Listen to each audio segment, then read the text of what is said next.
Well, a very good afternoon, ladies and gentlemen. Welcome to another Fly Data Sim live stream. Today is the 4th of January 2021, 3 minutes past 3 in the afternoon, and we are now in Mother Russia, in Murmansk right now. We're using live weather. It is currently minus, what is it on the METAR here?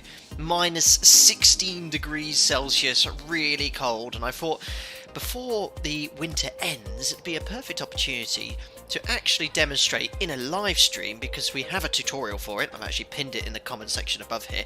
Let's do a live stream where we actually go full blast, proper winter operations. We're going to look at runway performance assessment, de-icing and anti-icing procedures, configure the aircraft as well. And there's two reasons why I'm doing this stream. The first reason is I actually haven't exposed myself or been exposed to winter operations on the line now for nearly coming up to 2 years, because I did the command upgrade 2 years ago and I was actually wanting to do it in the winter.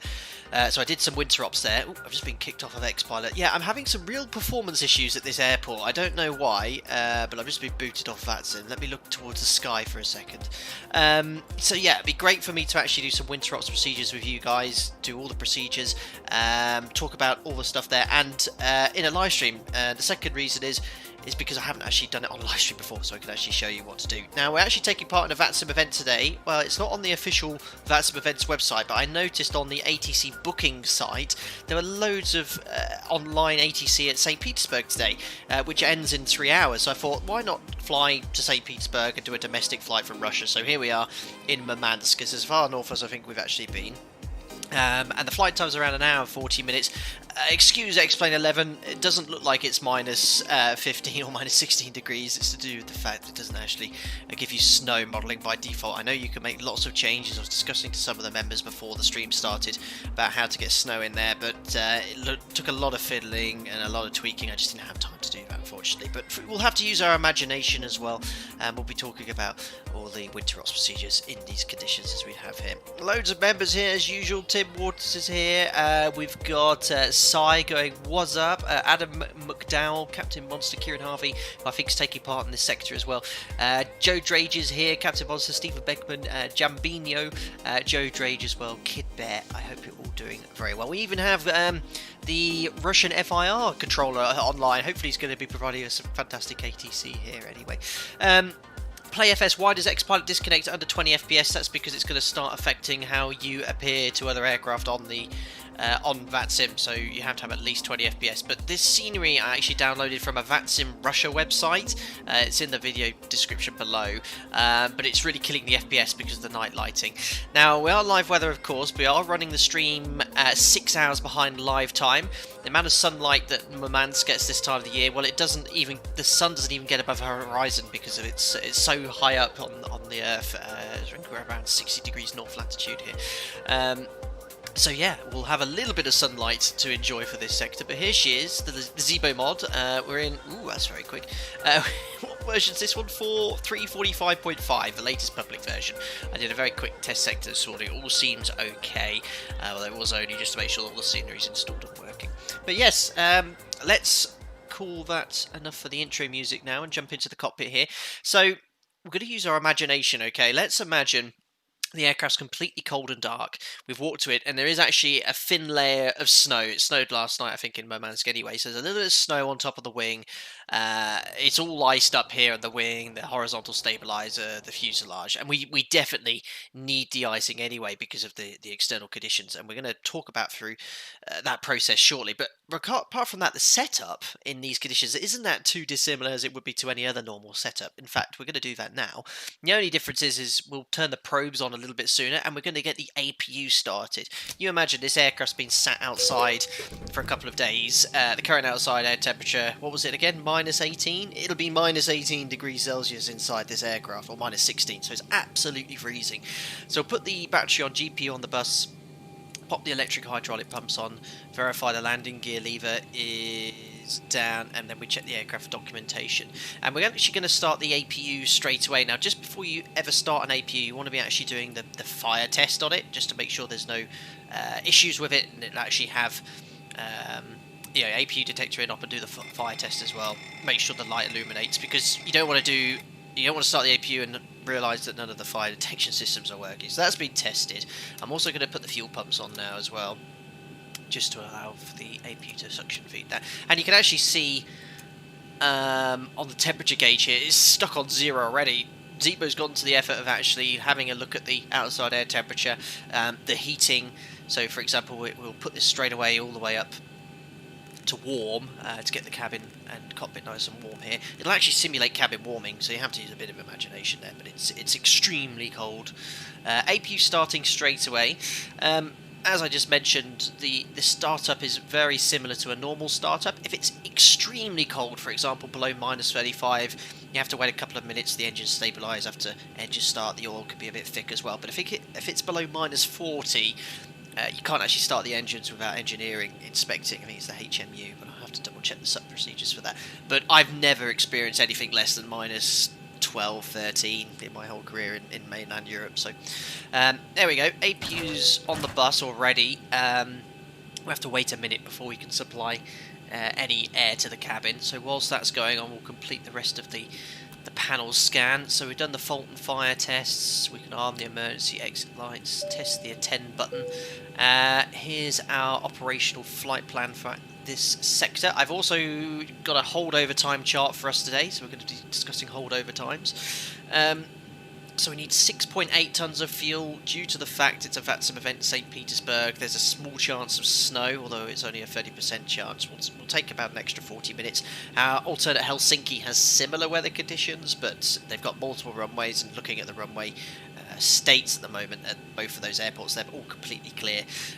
So we'll take an additional 40 minutes or so, so that'll be 6-8. If we take 7-8, that's full wings with no fuel in the sense tank. That'd be perfect for us. So we'll go to fuel, 7-8, enter. We're going to just simulate 100 passengers today. Alpaca Airways, brand new, Murmansk, St Petersburg, is garnishing some attention, but not enough to fill her up. There we go. And we can now... where's refuel? Ground services. No, it's under... No, I just saw it. Fuel. Call for the fuel truck. There we are. So, Petter is, let's say, is filling up the aircraft with fuel. Oh, got a free World 737. I don't even know who that is there. Plenty of Alpaca Airways on the way. That's the APU warmed up now, so we can put the APU bleed on. And there we are. We've got lovely warm air coming into the cabin, heating everyone. Everyone will be very, very happy. Clutchman said, "Damn, he a real pilot?" Yes, sir. I'm a captain for a European airline. Before you ask who do I work for, I'll ask if you respect my privacy on that one. But captain for 2 years, SFI and FO. I've been flying for about 10 years now, the 73. And channel's about nearly 4 years old, guys. Nearly 4 years old. Perfect. So we've done the scan here. Pew's up and running. Flaps are up, matching the indicator position. Now, as you imagine, the aircraft, as we said, is covered in snow at the moment. You don't want to be moving flight controls and flaps until that's either been removed. We're going to do on-stand de-icing today, but even in the case of remote de-icing, you leave the flaps and the flight controls until after de-icing and anti-icing has been complete. I don't know if we did the squibs, but we definitely did the fault fire tests. Cargo fire test is working. We then work our way on down here. That's all looking good. Rudder on trim 0. Gear extension doors closed. Circuit breakers are in. Stall warning test. That's all working. Check the flight recorder. Mac airspeed warning test. Iris to nav. It's going to be 11 minutes because of the latitude. We're so far up here. Circuit breakers are in. And let's start getting the passengers on board. There we go.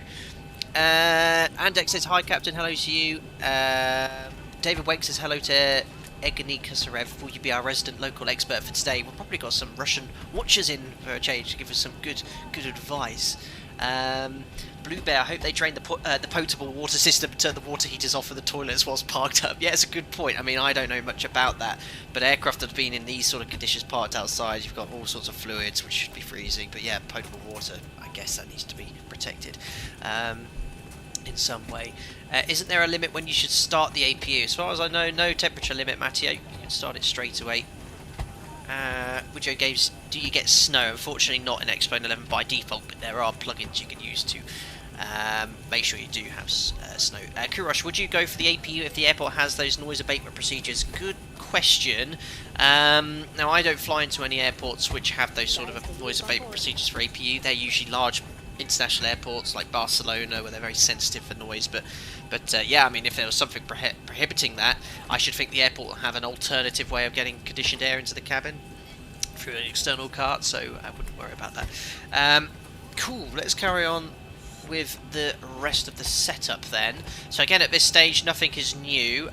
All I'm going to do is put the probe and window heats on at this stage. That's pretty much configuration-wise the only thing that's different. So we put the probe heat on when we're in freezing conditions, which we are. I think at the moment there's freezing fog here, and it's minus 16, so definitely in freezing conditions. So, I don't think we have anything in the form of ATC here. We don't. So what I'm going to do, guys, is fetch the METAR for you. The reason is I'm actually going to be showing you a runway state report, and we'll decode it to see what the condition of the runway is right now in real life in Murmansk. So we're going to use the uniform at Lima Mike. We'll send that. That's going to take a few seconds to come over, but right now they've switched to QNH, which is quite nice in Russia. Don't have to use QFE, but it's now minus 15. QNH is 1031, so quite high pressure. And we're going to set an MFRA of 1260. I have no performance data here for Murmansk, but we'll have a look at the runway state anyway and discuss what we'd be doing if it was, say, contaminated. Oh my. Some very fiddly work today setting up the MFRA. There we are, 1260. Let's have a look at the ATIS here. So, here's the ATIS right now from Murmansk. Everything's in Russian, so it's meters per second. If you want to work out knots, just roughly double it. So, it's calm winds. 10k at the moment. Broken at 400 feet, minus 16. QNH is 1031. And what you see here is a runway state. I think they call it MOTNI, or I can't remember what it actually stands for, but essentially it's a set of numbers which tells you the runway condition. Now, you'd usually get this depicted on the ATIS, anyway, if you could tune in and listen to it at the moment. AI90 says, please notice message from Onir, initially contact the Petrodovsk sector on 133.6, have a good flight. Okay, is that to get the clearance as well? Jamlin, there's no banner at the top telling us your route and ETA. Where have you been the last 3 live streams, Jamlin? We've stopped using that because there was a link between it crashing with Xpilot.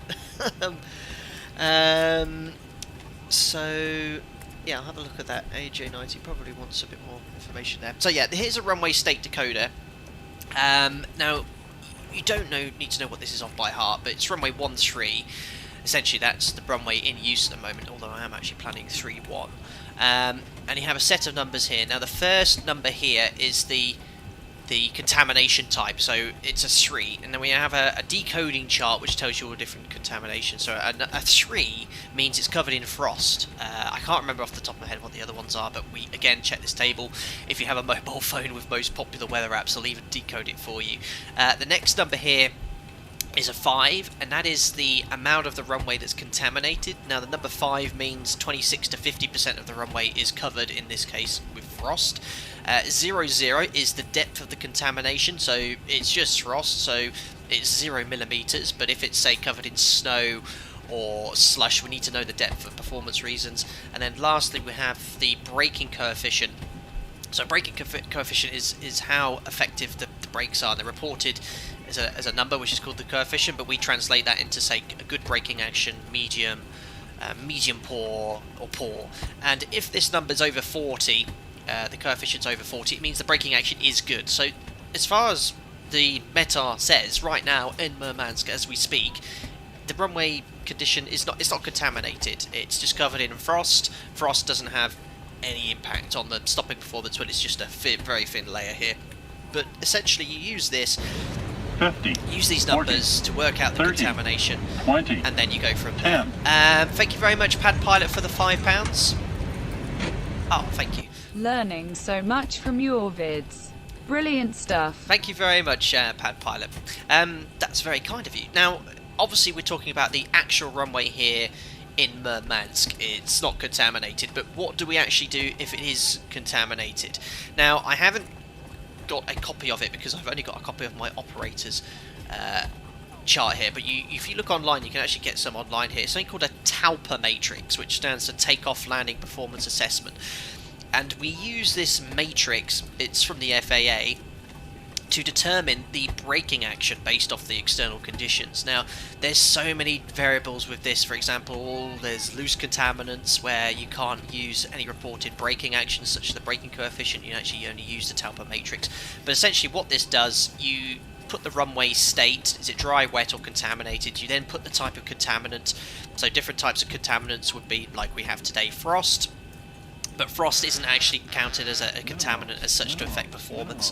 Thank you very much to Bo Boy, who's just joined as a member. Welcome aboard, buddy. Glad you enjoyed the content. You'll get invited to our members-only Discord. Enjoy your custom emojis in chat as well. So frost, no contaminant really there, but then we have things such as standing water, slush, wet snow, dry snow, compacted snow as well. There are certain conditions where takeoff is completely prohibited, so if it is literally covered in ice, water on top of snow is another example there. And with this, depending on the depth and the temperature, we determine something called a braking assessment, so not a braking coefficient there, and that could be, as I said, good, medium, good to medium, medium poor, or poor. And with that text, we essentially go to the Boeing OPT, the performance app, type in the braking action, is it medium, good, and it gives us our performance. It's as simple as that, really. There's other situations where we actually have to measure the depth of the runway. So if it's got standing water, slush or wet snow or dry snow, we actually have to take the physical measurement for the depth. If it's over 3mm, it's contaminated, and there's limits to that. I think 13mm at my operator if it's wet or slushy or wet snow, and then dry snow 101mm. So it's quite a lot of snow you can have before it's completely contaminated. But I'm diverging here. I hope you found those facts interesting. Today, using the exact runway state decode, it's not contaminated, it's covered in frost, and the braking action's good. Wow, we're really diverging off on here, but that's the runway state completed. We're happy it's not contaminated for performance reasons. We can now crack on with the rest of the setup. Bo Boy, how do you join Discord? So if you go to Google, type in YouTube Discord synchronization, follow those steps there, and once those steps are complete, you should get invited to the Discord. Make sure when you're on Discord, you're on the web browser version, not the app or the mobile or desktop app. It only works on the desktop, on the web browser version of Discord. Right, let's now load up the FMS. Let's get some lighting on here. Don't want to be too late here because the event ends in 2.5 hours. So load up the FMS here. Oh, I just realised I've been disconnected off VATRUS again. Great. This little airport here is an absolute FPS killer for me. Really it is. So here's our flight plan going from Murmansk, which is Uniform Lima Mike. It's worth noting as well, for those of you who are interested more in winter ops, I have pinned to the top of this video in the comments section my winter ops tutorial, which sort of discusses in a little bit more detail with sort of the applicable tables and charts what the hell I'm going on about, which you might find interesting. There's Uniform Lima India. Our call sign today, randomly chosen, is Alpaca 8 Whiskey Oscar. Departure. Now, the surface wind, I looked on flight radar, and even though the wind was around 2 knots for everyone 13, they seem to be using runway 31 online. In real life, I think that might be some sort of preferential runway system here, but I'm going to plan on 31 anyway, and see what other guys are using when we get there. So based off runway 31, I've got the Ascor 1 Papa. Not much to type in here. Tango 693 to Pilan. And Mike 856 to Gicker. And then from Gicker, Tango 458 to Bepol. Now, expecting the southeasterly runways in St Petersburg, there's 2. I think they're using 10 left. Oh, sorry, 10 right in real life, but I am going to plan off 10 left because we're coming from the north. So ILS 10 left, Beppel 1 Alpha, and I think via Naneb transition. We'll activate that, execute, and then we'll carry on with the rest of the setup here. So, 0 fuel weight, 51.8 based on 100 passengers. Reserves to get to Helsinki, 2.6 tons. Cost index is 30. Going to be at 40,000 feet today. Top of climb wind is 041 at 38. Disregard the steep descent message for now. Top of climb ISA, -10. Now, the transition altitude I think is some sort of conversion from meters. Let's have a little look here at the charts.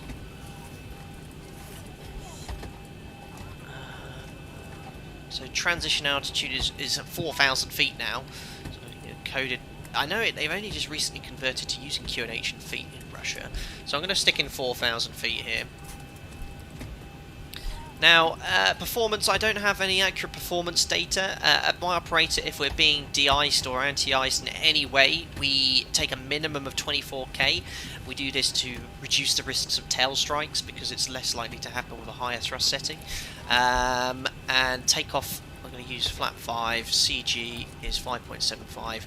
We'll verify those speeds, and when you have a contaminated runway, the V speeds will often differ from the official OPT to what the FMS is basing it on. So we have to change whatever the OPT says there. Now, if it's contaminated, it can really reduce your V1. You imagine if you have to stop, you need to make sure you can stop within the remaining runway available. But again, I don't have any accurate performance data from Murmansk. I'll try perhaps on one stream find somewhere where the runway's contaminated, so we can actually look at the OPT figures off that. So V2 is set, FMS is all loaded. We can now do our panel scan. So yaw dampers on, nav transfer, display switches are normal and auto. You can already see, look at the fuel temperature, -16, so it's actually matching the outside air temperature. So that sort of simulates the aircraft's been sat here for a while. When it comes to de-icing, it's very important that we note the fuel tank temperature because it could potentially be colder than the outside air temperature, and that's important when it comes to de-icing and anti-icing because we need to know what the temperature of the wing is with regards to what fluids we use, what concentration. Again, a lot of this is discussed with the dispatcher and the de-icing, anti-icing agent. So that's set. Crossfeed valve will check. Bright, dim, bright and off. That's all set here. APU's up running on the bus already. Seatbelt sign will turn on because refueling's done. Window probe heat's on at this stage. Engine and wing anti-ice. We'll discuss the usage of that in icing conditions shortly. Pressurization panels all set. You can see, look, it's so cold outside. You know, we've got the temperatures of, well, I would hope the supply duct. You numpty, helps if you turn the packs on. No wonder it's so cold still. I forgot to put the packs in auto. Otherwise we'd have very cold passages still. Never mind. Steady. Pop the logo on. It's a bit dark here. Runway heading here in Murmansk for runway 31 is 310.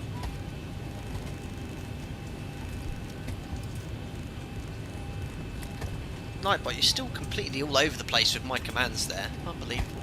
310, 310, and 310 for now. Flight directors are on. I don't think there's any stop altitude mentioned on this SID, having a look at it earlier, but we'll brief it shortly. I'm just going to put here,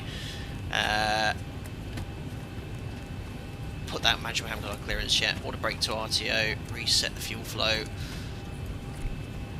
Pop up legs here, trim, I've got to set that for departure actually, it was 5.75, so we do set that at this stage regardless of when and if we need de-icing or anti-icing. And the radio tuning panel is all set. Left flight director is still off, they are just testing it. Missed it, there you go. I love it, you guys are really on the ball here, you like my gyms. Passengers are sticks of popsicles at Alpaca Airways. Love it. Dynasty 001. Amazing.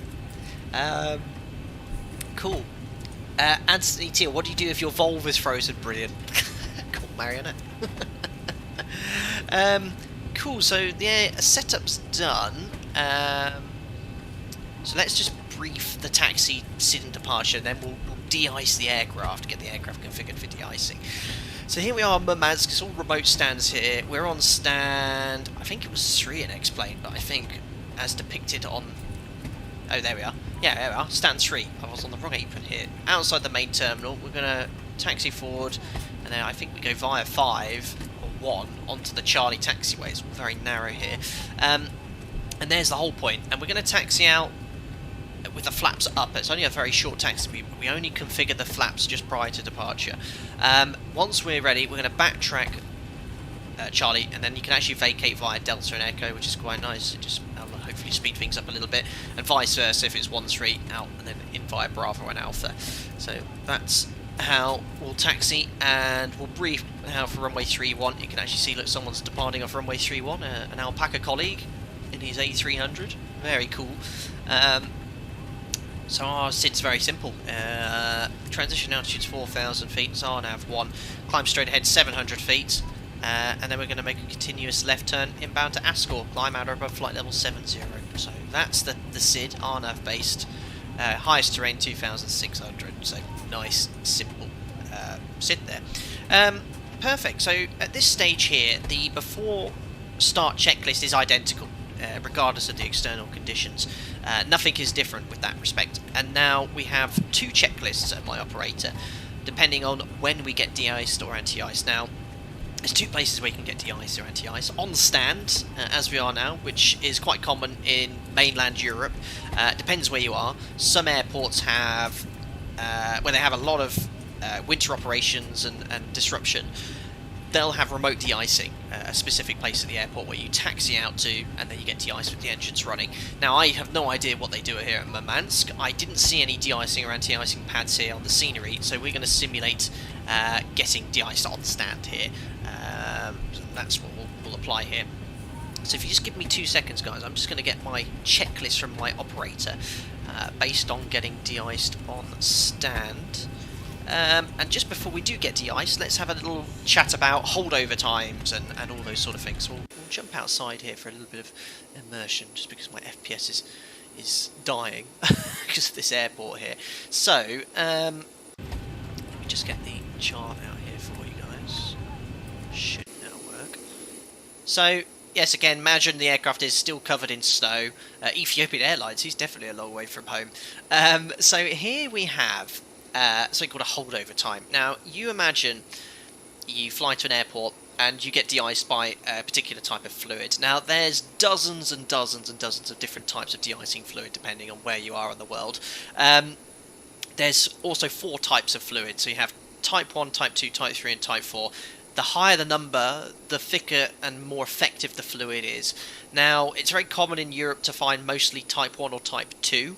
Type 2 is usually sufficient at providing enough protection of de-icing fluid on the aircraft to ensure that your holdover time isn't exceeded. But because of the external conditions here right now in Murmansk, I looked at Type 2. The holdover time was less than 10 minutes because we're in freezing fog at the moment here. So what I've done, I've had a look at the tables from the FA8, we use the same tables at my operator, and had a look at table 36, which has a Type 4 fluid called Killfrost ABC-S+.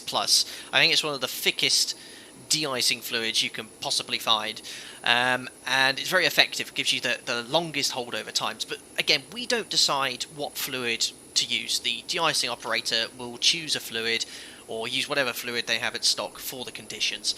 Now, if we look at the weather right now in Murmansk, if you remember looking at the METAR, it's freezing fog and the temperature is minus 15 degrees now. So you start here on the left outside, and you'll see the colder it gets, the less effective and the longer the holdover time is. We'll discuss what holdover time is in a second. So right now it's minus 15, so we come into this sector here. Now you'll see here it automatically is giving you a fluid concentration of 100%. Basically, there's no mixture of water. It's so cold here, if you start putting water in, you're going to really... it's going to make the fluid a lot less effective. It's going to refreeze, basically. And if we apply this, we have a holdover time, because we're in freezing fog here, between 40 minutes to an hour. So you generally take the most conservative of these figures, so 40 minutes. So that means once the anti-icing or de-icing or anti-icing fluid is being applied, as soon as the application is being started, so as soon as the spray starts hitting the wing, you start the timer. It doesn't start at the end of the procedure, it starts at the start of the timer.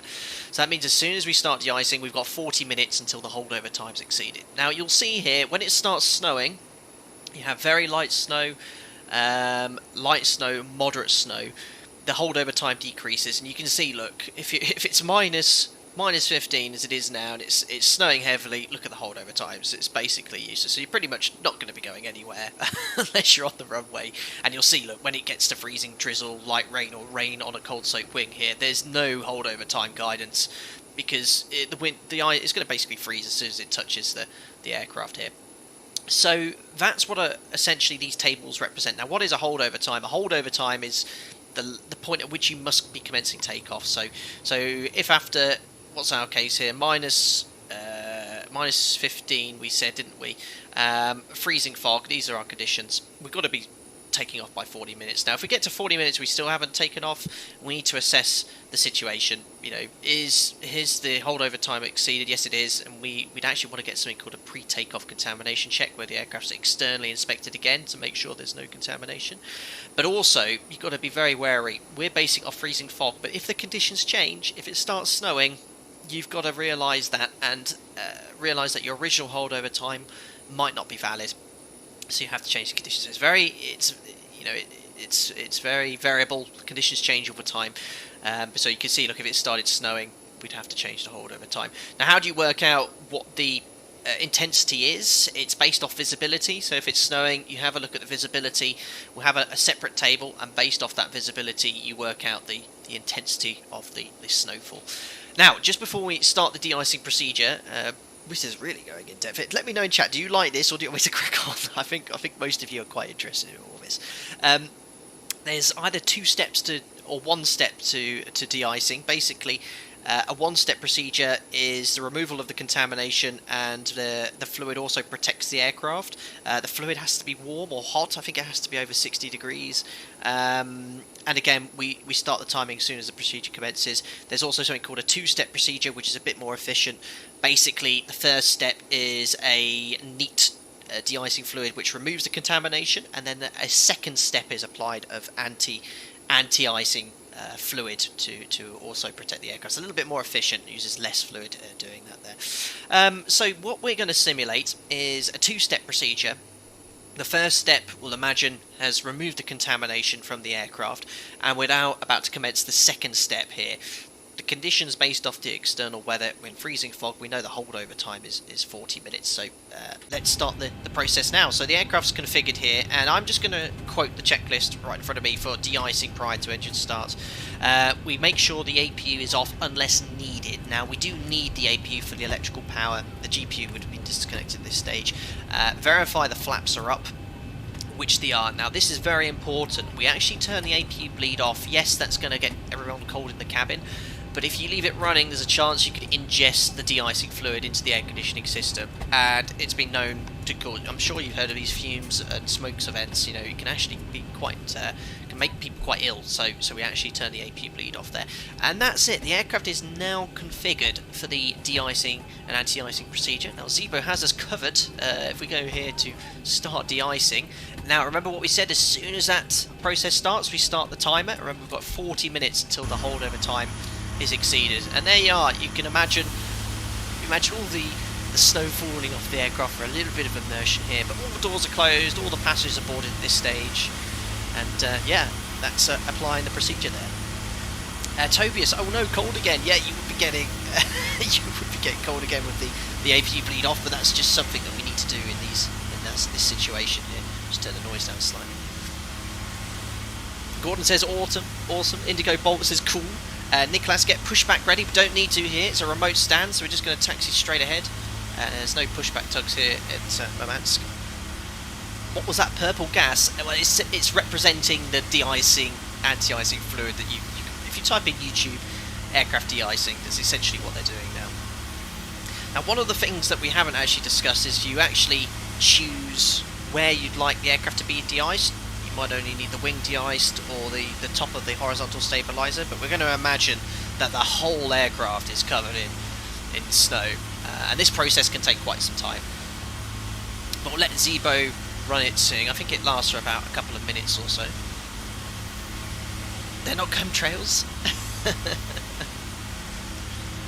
Jules feels like training all over again being a de-icer. Very cool. Jason Dicta, if you have a 2-minute holdover time and the time starts when you start, how is it even remotely possible unless you're de-icing a postage stamp? I love it, Jason. That's it. I mean, with that type of fluid as you saw there, if it was really heavy snow, you've got hardly any holdover time at all, and they'll actually have to delay aircraft at the whole point there. I don't know if there's any more effective fluids there, but I chose one of the most effective fluid available off that holdover timetable.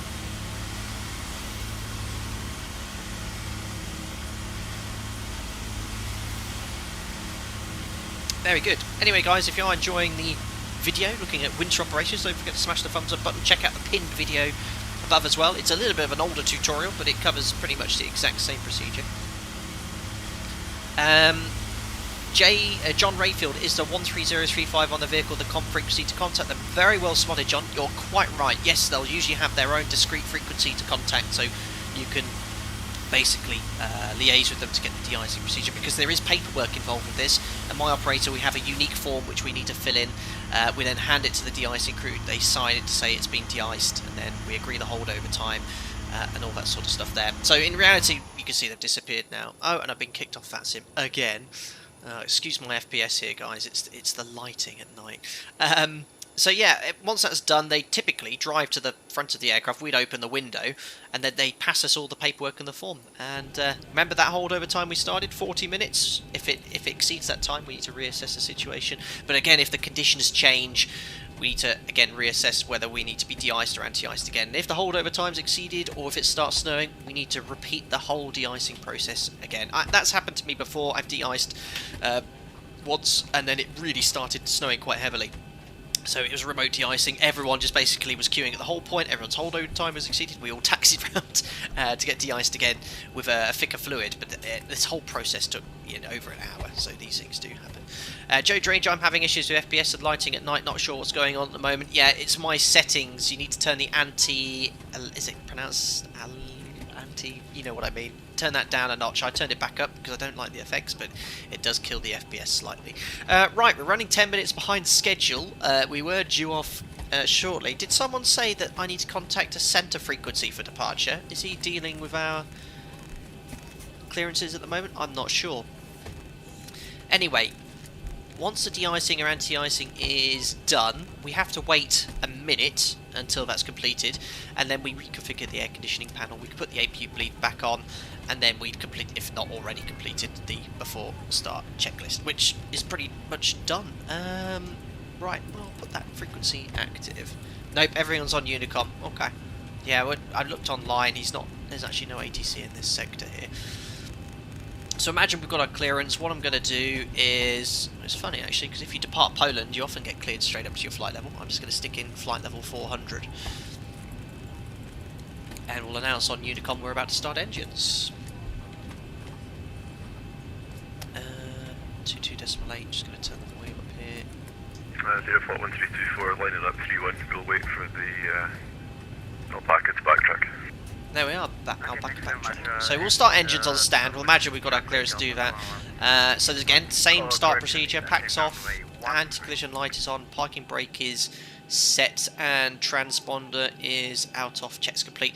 And what we'll do, guys, next time we do a sector in winter ops, I'll simulate remote de-icing. So if we're on VATSIM, we'll just say, look, we'd like to simulate remote de-icing. We'll taxi to remote de-icing stand, and we'll do it with the engines running.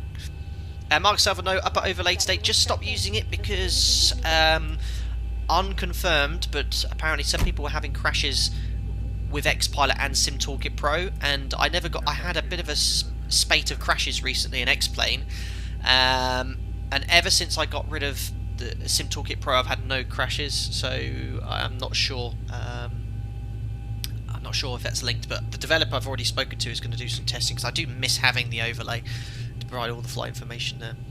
What's your call sign today? We're Alpaca 8 Whiskey Oscar.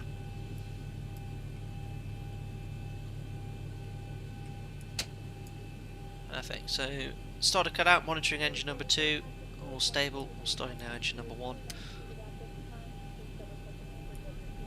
Transponder is out of, yes.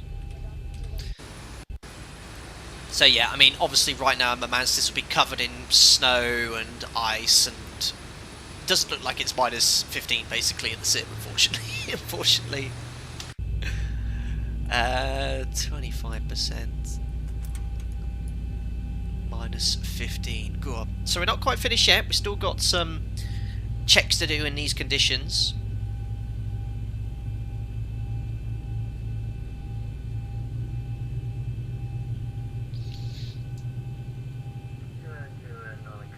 Oh, what's that little master caution that blipped up there? I hope that wasn't anything major, ZIBO. Poor Marshall said Bavarian Eagle. Yeah, I know, he's been stood there the whole time. He might have actually literally frozen solid. Right, starter cut out, monitoring engine number 1.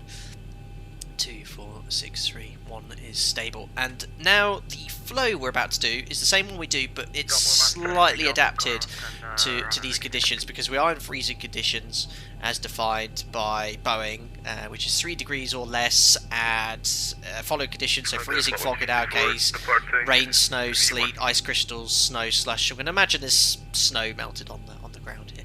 So the flow is exactly the same. Generators on, APU off, not required. Start switch is continuous. Probe heat's already on. Engine anti-ice we always use. Now when it comes to wing anti-ice, depending on what you've been de-iced with, it will decide whether you use wing anti-ice or not. Now if you're de-iced with type 2 or type 4 fluid, we don't use wing anti-ice because the fluid is already protecting the wing as it is.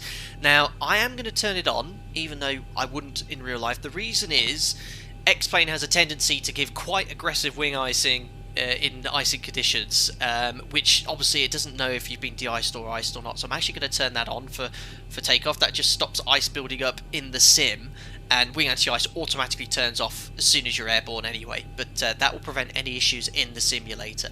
Air conditioning, again, configure as we always would. PAX auto, isolation valve auto, APU bleed is off. Now what comes up next depends on the situation.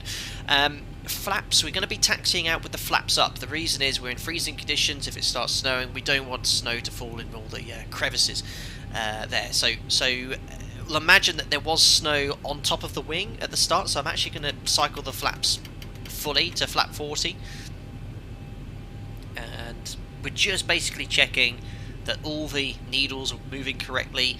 If it stops all of a sudden, we know that there's ice still in the wing there, and if it does stop, we have to immediately move the flap lever to the position at which it stops at there. But yeah, we're not going anywhere at that point.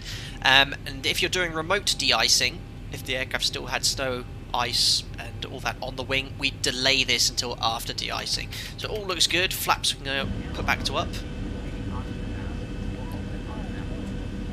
I know I should be monitoring the gauges, making sure they're all working, but I know you guys love the external views, or the internal wing view.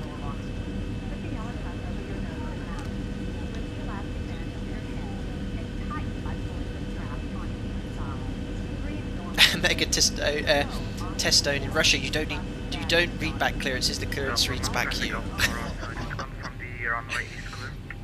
There we are. Flaps are up. Stab trim, we verified the units required set for departure, which is all set. Start levers, idle 10. Flight controls, again, if we haven't de-iced yet, we delay this until after de-icing, but we have been de-iced. The aircraft is clear of ice at this stage, so full forward, full back, left and right.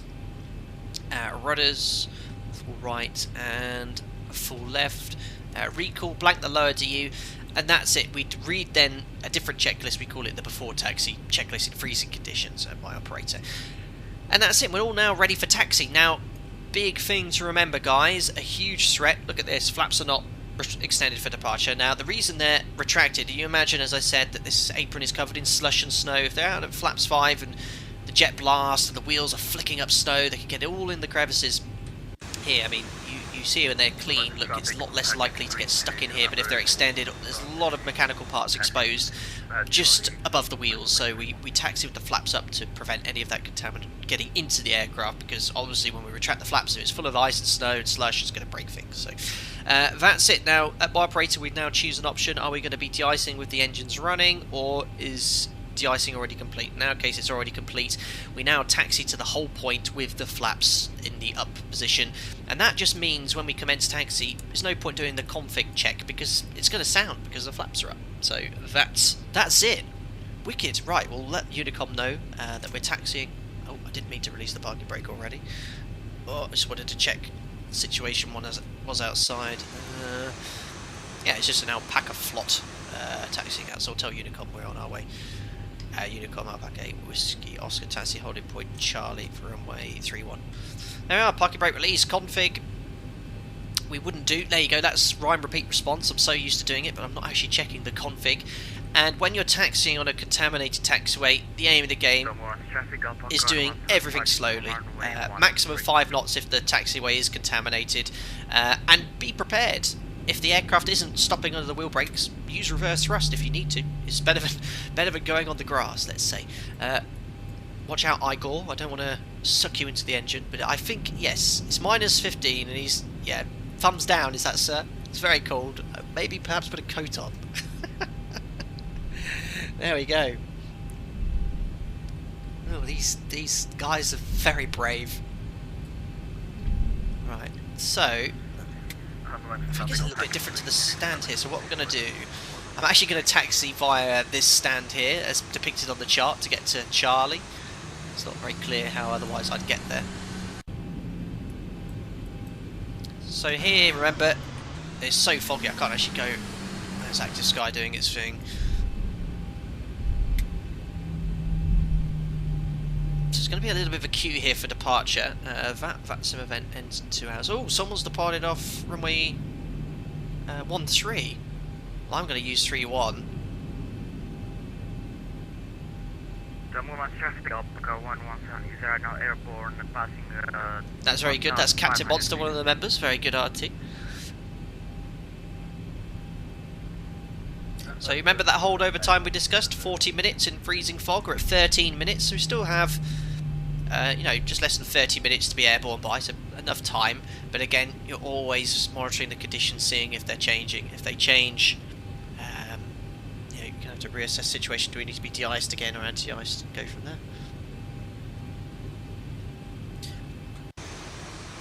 So it'll be, you know, this is where it'll be very helpful to have ATC, because you probably get away with sending a couple of people down there, because there is, look,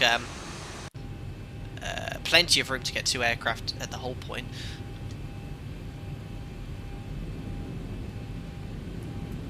He's probably got slightly different scenery. I've actually got a different scenery than the stock one, which is why he's a little bit off the line, but we'll stick to our line.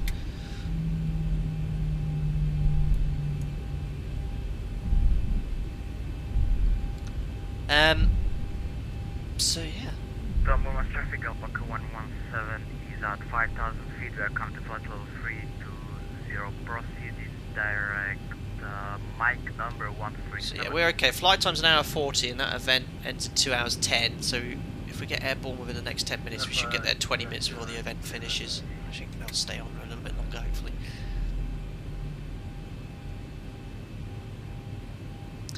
Cool. Running a stream 6 hours behind live time, or it would be around 5 hours 57 by the looks of it, 'cause the time.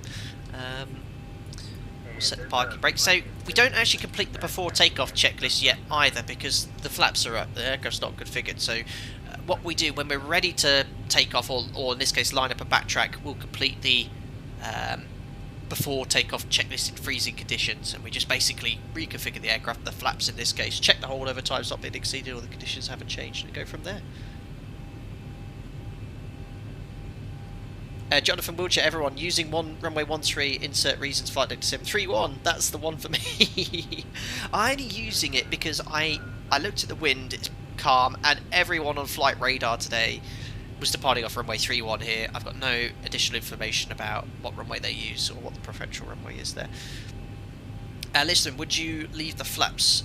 Why would you leave the flaps up again? You imagine if we're taxiing Obviously it's a bit unique in this situation because we're already at the whole point, but if you're taxiing, all that snow and slush flicking up off the wheels, jet blast from other aircraft, snow can build up in the flap cavities and all those gaps, so we taxi with the flaps up. Captain Jack, so if everything was normal, was that? So if everything was normal this year, when would you be back to fly? I'd be flying now, Captain Jack. If things were normal. I mean, the schedule's reduced in the winter quite a bit, but I'd at least be flying at least once a week.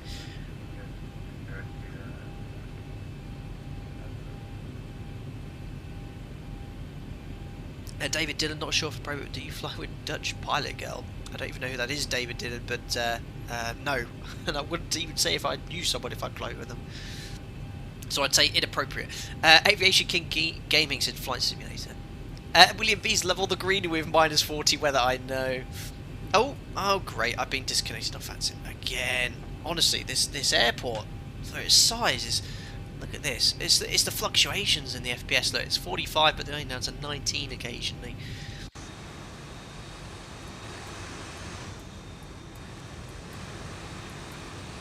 Right, I'm gonna give it another 5 minutes, but if it's still delayed, I might go offline. But it looks like this guy's moving, and what I might do is actually backtrack with him. The reason is there's plenty of space there. The whole point to go all the way around. I'm rolling backwards. Unicom Alpaca 8 Whiskey Oscar. We're also going to backtrack runway 31 via Charlie, and we'll wait behind the colleague at the turn-off point. Right, cool. So we're going to carry on taxiing, and again, taxiing isn't complete until the backtrack. Now, if I was backtracking not to vacate again, I'd actually have configured already, but we're going to vacate again at the end, and then we're going to configure for takeoff there. Another Gene, I've been having tons of FPS issues. Not sure if it's scenery, ZIBO, or what. Haven't had much time to troubleshoot. 1-3. Turn down the anti-allays. I can't pronounce that word. You know I love pronunciations here. Turn that down a notch. That usually helps, but if you turn it down to the point where the FPS improves significantly, the texture quality does get a bit off.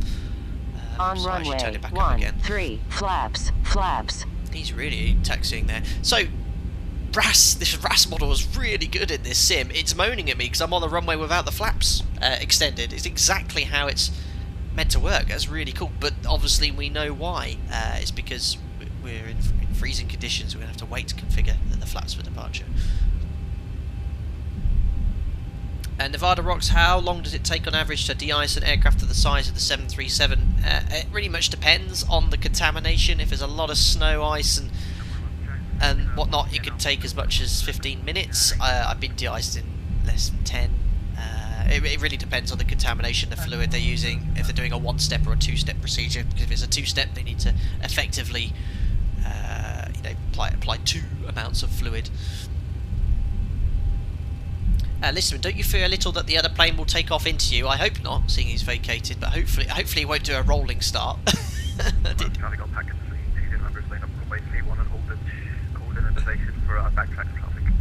Alpaca 8 Whiskey Oscar vacating now at Delta, thank you.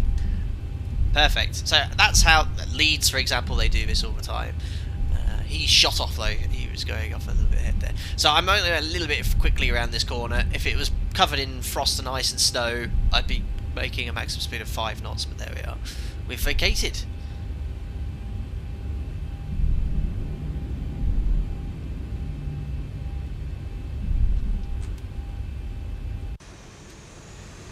That was me doing the speed brake. I just pressed shift 2, but I accidentally pushed shift slash. That's why the speed brake's out before any of you guys moan at me.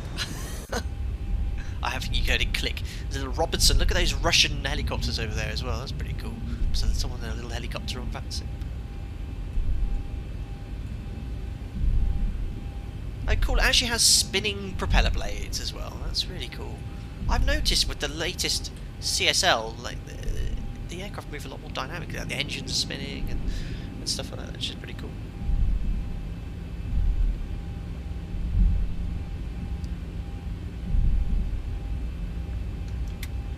I hope it's not 11:51. I'm not running X-plane 11:51.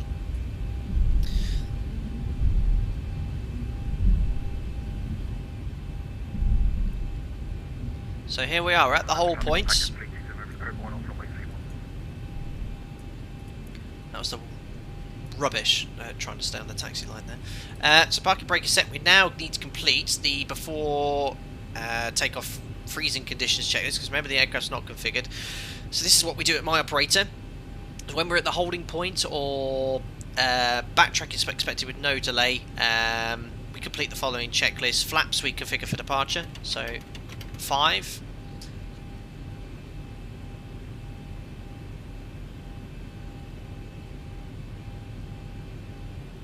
Here she comes. And you see, look, we've been streaming now for nearly an hour, we're not airborne, but this is what it's like in winter operations. Everything just slows down. And it's really important that you slow down as well when you're configuring the aircraft. Take your time, because this is when things go wrong. Because we're in Europe, mainland Europe, we're unfamiliar with these procedures. Certainly aren't my operator where I'm based. So flaps are 5 required. Green light. We actually then temporarily release the parking brake, hold it on the brakes, do a config check. There we are. No takeoff config warning. Reset the parking brake. And that's it, the freezing conditions checklist is complete. We then check the paperwork. I have the paperwork clipped here to my control column for the de-icing. Make sure the holdover time hasn't exceeded. It hasn't. We've got 40 minutes, it's 22 minutes. We check the conditions have changed. Are we happy? Yes, we are. Put the paperwork away, and now we complete the before takeoff checklist. So config we've just checked. Flaps 5 green light. Stab trim set for departure. 5.75 units set. Takeoff briefing. Packs are auto, bleeds on, the V-speeds are set for departure, 30, 31, 41 set. We're going to be flying the Ascor 1 Papa, straight ahead, 700 feet, immediate left turn to Ascor, climb to flight level 400, NADP2, any problems will climb straight ahead to the MSA 3000 feet, as we discussed earlier. And that's it, we'll now tell ATC that we're, Unicom that we're lining up. Alpaca 8, Whiskey, Oscar, holding point Echo, runway 31, lining up and waiting. There we are. So lights on, strobes on. 50, Now 40, forgot to turn 30, that off. Thanks a lot, 20, buddy. 10. Thank you very much, Fabio Aragoni. Have a nice flight, Captain. Oh, this thanks. channel is among the best. Keep up the good work. Oh, thank you very Slightly much. smiling face. Oh, slightly smiling, Fabio. Thank you very much, buddy. Appreciate your donation. They're very, very kind of you, and glad you're enjoying the content. And hope you're doing well. Thanks for the €5. So MCP is Approaching. set. 3, 1. Transponder TARA. Strobe lights are on, and no ATC. So we'll just advise. Make sure the runway's clear that we're taking off on runway 31. Oh look, they're all waiting patiently for me. There we are, and that's it, guys. That's from now onwards. It's pretty much the same. We've got one more thing to do: a static run-up. On runway 3, 1. So when we're in freezing conditions, 3 degrees or less, with visible moisture and all the rest, we need to do a static run-up. What that does, it removes any excess fan blade icing which could have built up whilst you're taxiing. We have to do it every 10 minutes as well, over 70% for at least a second. But what we need to do is, we'll advise we're taking off. Alpaca 8 Whiskey off. Oscar's taking off runway 31. Thrust levers up to 40%. Make sure it's stabilised. If there's any sort of vibration associated with the ice fan, ice shedding off the fan here, we'll just leave it there. Now we go up to 70%. Start the timer. And we do this for 30 seconds. And you might get rough running of the engine at this stage. I've actually had this before. I won't say I was departing off because it would give away my operator. We were taxiing only for about 10 minutes. We stood at 70% and there was just a very slight vibration. And it was just the ice shedding off the engine. When we were set at 70%, it only lasted about a couple of seconds. And just make sure that the fan blades are completely clear. Right, there's 30 seconds coming up. All stabilised. On runway 3, Start the timer. 1. On Push runway toga. 3, 1. Set takeoff thrust.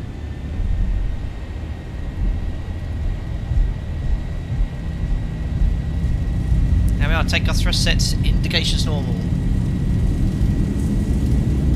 80 knots. Checked. Reset forward pressure.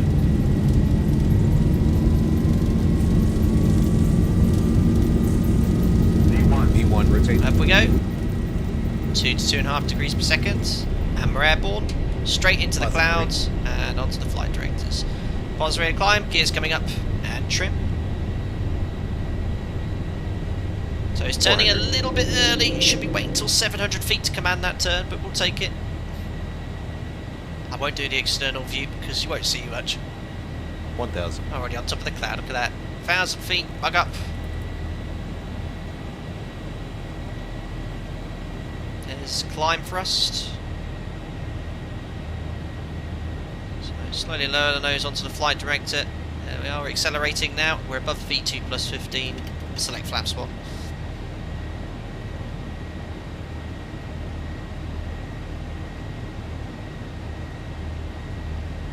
And above the one bug, select flaps up. 13663. Taxi to point Charlie. Runway 21. All looking good. Rolling nicely out on the flight directors. So flaps are up, no lights. Engage the autopilot there. Commands engaged. VNAV set standard because we're climbing to a flight level. Passing 3 for flight level 400 after takeoff checklist. Gears off, water brakes off. Engine anti-ice we don't need, no longer in the clouds. Start switches can come off. Retracts at this stage. And the taxi light, air conditioning and pressurization 2.0. And climbing temperature now. You can see we've still got it quite warm. So it's already getting a little bit warmer in the cabin. So now we're in flight, we can actually reset it to where we'd usually have it. Around the middle here, you put the con cab on A, forward cabin on U, and the aft cabin on T, and that gives you, for the NG, it's notoriously, every aircraft differs, but that usually gives you a decent temperature in the cockpit cabin. So that's set. Cabin crew, we release them. And that's it. After takeoff check is complete. A little bit of light turbulence here. And we're on our way to St Petersburg. If you had any questions whatsoever about the whole setup there, de-icing procedure, let me know. As I said, the reason I did this stream, it was actually really useful for me to go over the procedure because I've not done it in the real aircraft now for at least 2 years. I was off last winter prior to COVID-19. Because of the contract I was on at the time, but went back full-time this summer, and unfortunately, due to COVID-19, I again am not getting exposed to flying in these conditions, so actually running this flight for me is very useful. This morning before the stream, I ran through my operators we have a winter operations guide. It was really useful for me to go through it, and then apply it, as we have done now. So yeah, not only I hope you enjoy the experience by watching everything explained, it's really beneficial for me to practice this whilst on furlough. So yeah, I'll perhaps do some more. It does obviously delay the stream and everything slightly, but I hope my explanations were good, and as I said, you're always free to leave comments in the video below. I'm answering a lot more comments on YouTube recently because I'm off work and I have the time to answer those questions there. Right, there's flight level 100 for 400. We'll do the pre-cruise checks. FPS now is fine because we're away from the airport. Look, 50 FPS is just around there. So fuel, we have 4 pumps, no fuel in the centre tank. That's 7 tons on board. Lights, logos off, APUs off, pressurisation 4.2. And set, release the passengers recall, and that's it. After takeoff checklist is complete.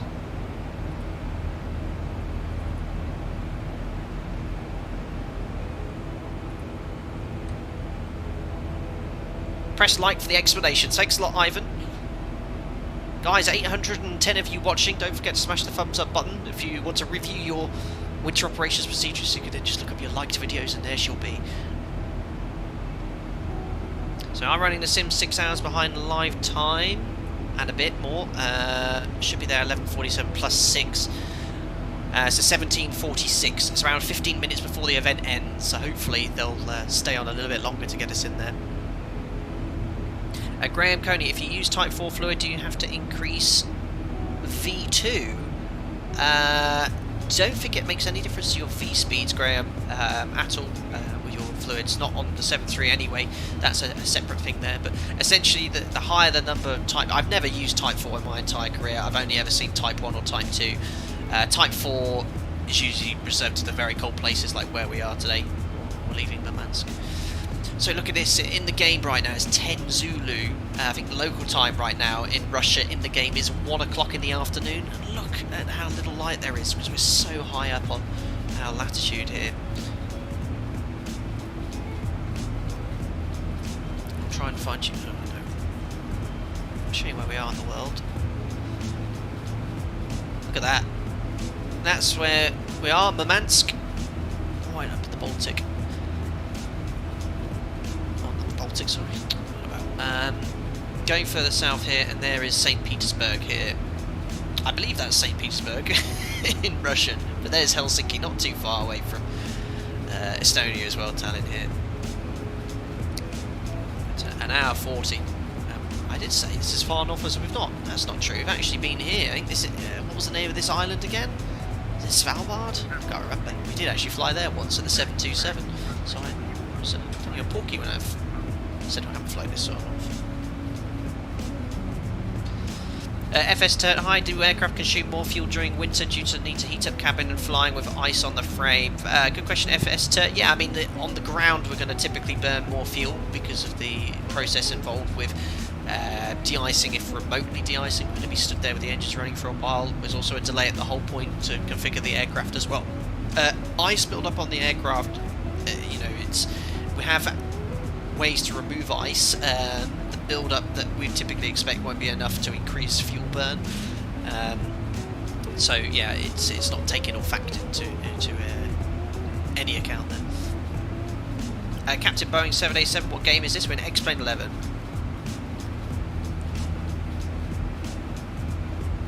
Graham, there was some FAA chart about aerodynamic degradation with tight floor. Don't know, Graham, that's news to me. Jorge 345, any reason why you're not flying the Tupolev? I actually did consider that, Jorge 345, but that aircraft, I can't just simply jump in and stream it. It requires at least a day worth of refreshing and getting back up to scratch.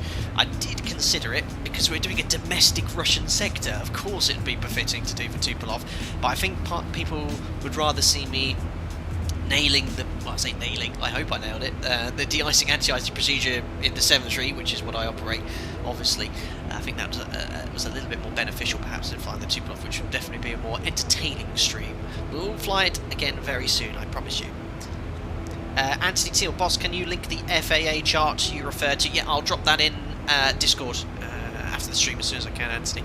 But if you type in, it should be available online for sure, because they're publicised charts. If you type in FAA de-icing charts or anti-icing charts, and it covers all the fluids that we use, certainly in Europe anyway.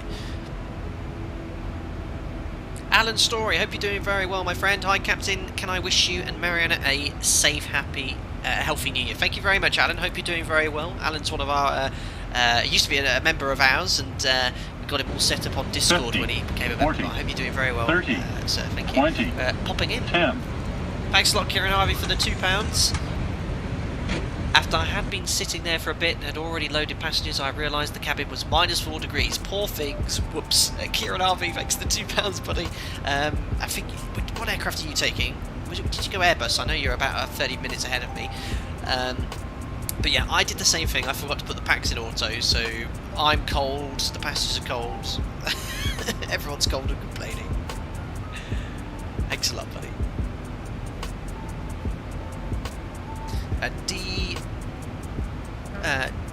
D-Burn, I think that's pronounced. If you took off with icing, assuming you realise past V1, how would you continue? Well, it'd be very difficult to, if you took off with icing and you only just realised past V1, something's gone very wrong. I mean, at that stage, V1, crack on with the takeoff. V1 is, if you're still on the runway above V1, you know, there's only one way you're going unless you think the aircraft is completely unflyable. So yeah, continue the takeoff, but that's the whole idea. You have holdover times to ensure that the aircraft is clear of contamination. If there's any doubt whatsoever, if the conditions change, you have to really consider getting de-iced or anti-iced again. If not, you can actually get the aircraft inspected as well prior to departure.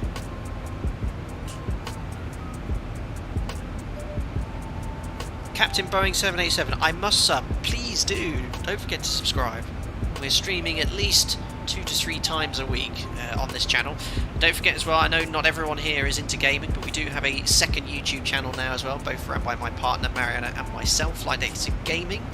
It only has 3 videos, but the Euro Truck Simulator stream we did a few days ago was very enjoyable, and I think a lot of guys loved that. And I'll be doing the second Euro Truck stream imminently, perhaps even tomorrow. James Monks, hi, Happy New Year. All just on my first VATRUS flight, and not crashed yet. Was that you in Discord, James, that was mentioning that? Very good. Listener, thanks for sharing the link. It helps if someone's actually doing that.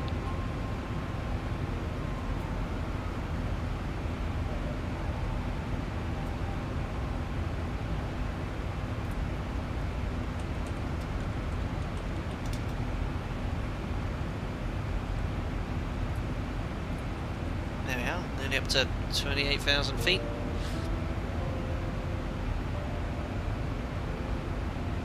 Kieran, you were the humongous 767-200 on standard. 30, 20, 10. Captain Monster, you got an excellent shortcut to Beppo. Very nice. Thanks a lot, Arhanj L, for the 100, I think it's rubles. He says, Privyet, welcome to Russia. Thank you very much, buddy. Oh my god, I completely forgot. I actually have Russian-themed GIFs and alerts for when we fly the Tupolev. I should have switched over to those for this stream. Thank you very much anyway, buddy. Yeah, Russia seldom sees much streaming here. I mean, the main reason I showed the sector was to do the winter ops would be St Petersburg was fully covered with ATC.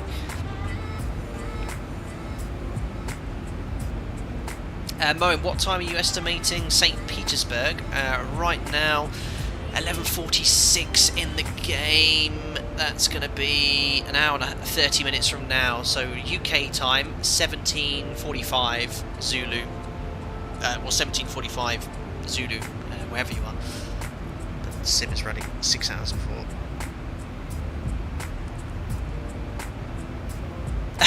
Anthony, yeah, well remembered, it's my life. Modraz, could you explain ignition switches between engine start switches, please? Absolutely. So, it usually defaults to the right.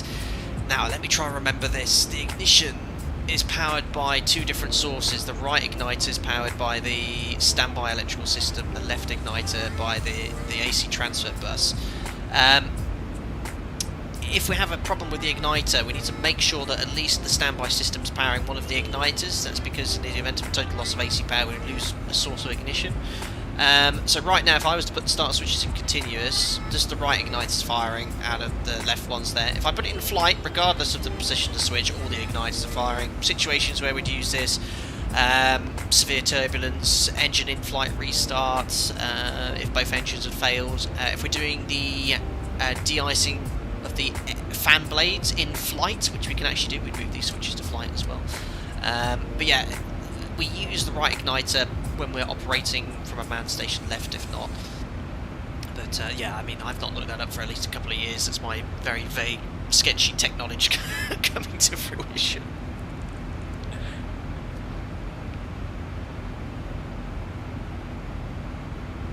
Deep Burn, I worked as a ground agent for a while and saw ice frost on the rudder. The captain declined de-icing. What are the criteria for de-icing? If it was frost, a very thin layer of hoarfrost, if it was on the rudder, I'd probably want that to be de-iced. Interesting. My operator has a very simple policy for de-icing. If there's any hesitation or doubt as to whether you should de-ice or anti-ice, I'll let you answer in chat what you should do.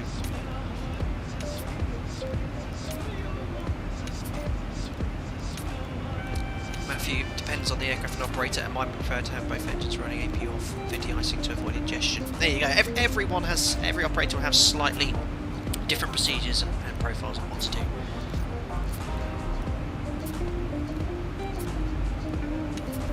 Commander Jenna Hofen, how do you de-ice the fan blades during flight? Another excellent question. I've never actually applied this procedure, but if you started to get some rough running in moderate or severe icing conditions, or even if you were holding perhaps in moderate or severe icing conditions, which is prohibited with the flaps extended, we have a supplementary procedure. Now, I'd want to be double checking this before doing it, but I believe put the start switch in flight, disconnect the auto throttle one at a time, but advance the thrust levers to at least, I think it's 80% N1.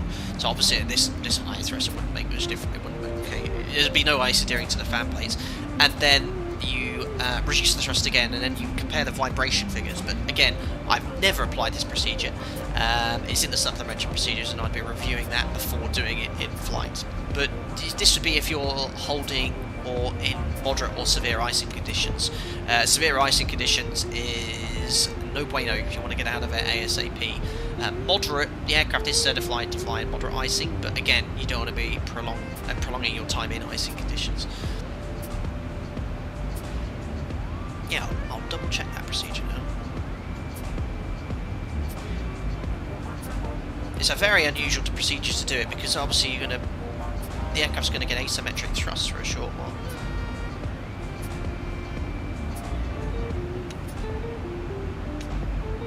We have a procedure to remove fan icing on the ground as well.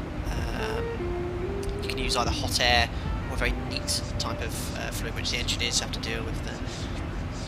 Yeah, here's the procedure. Fan ice removal in flight. So this can be caused by prolonged operation in moderate to severe icing. Icing can build up on the fan blade spinner if flying in moderate to severe icing conditions. If engine vibration increases, complete the fan ice removal procedure in flight, which is where, you, as I said, you move the start switches into flight, disengage the auto throttle, increase thrust to a minimum of 80% N1 for a second to ensure fan blades and spinner are clear of ice. Then reduce thrust, wait 15 seconds, this allows engine vibration to stabilise, and if vibration is less than 4 units after thrust is reduced, repeat the above steps every 15 minutes, and then re-engage the auto throttle. But I've never ever applied that or experienced that in flight. We're talking flying in some pretty inclement conditions. Now, one of the worst conditions that you can ever experience, I think, is freezing rain. Freezing rain is really dangerous because it just essentially hits and sticks the aircraft straight away. I've never again experienced that. So it can be very, very dangerous.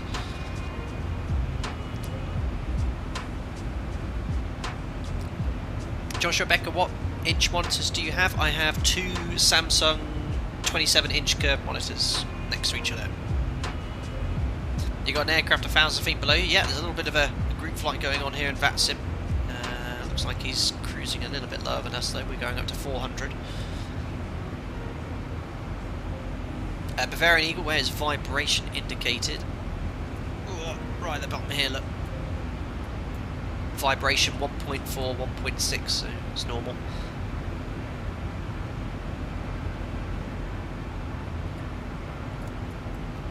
Again, we don't routinely check those gauges in flight. 1,000 to go. Brian Gentle, freezing rain is dangerous if you're walking, let alone flying.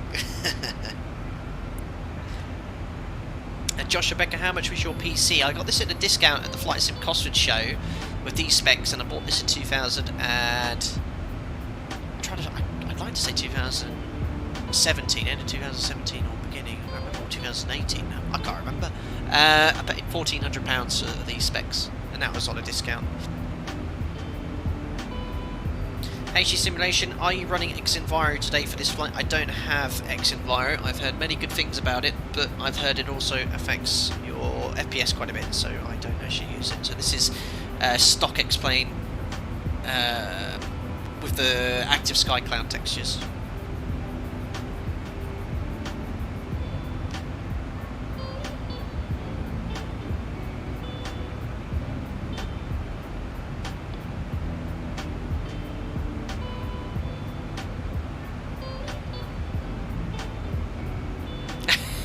Joris Zatulkal, can you talk a bit about Alpaca Airlines, please? I don't need to, I've got the perfect video for you.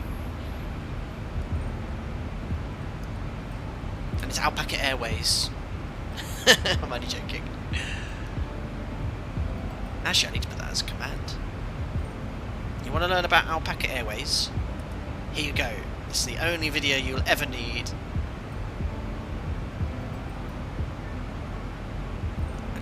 What I just don't want anyone to do is fly with this airline. What is frost friction coefficient, said Robert Ancott. Well, there's only I've not heard of frost friction coefficient, I've only heard of braking coefficient. thrust friction coefficient is.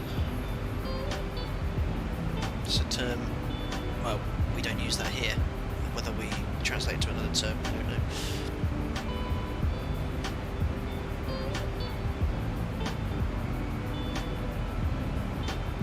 Exit variable can shoot up to 40 FPS. Yeah, I've heard mixed. I've heard it looks great. And I remember talking to, I can't remember who it was, but they got it and they said they lost about 20-30 FPS. So yeah, as much as I'm sure it would improve the visual aesthetics of the sim, I'd rather have a stable, crash-free stream for you guys, where it might not look the best, but at least get from A to B.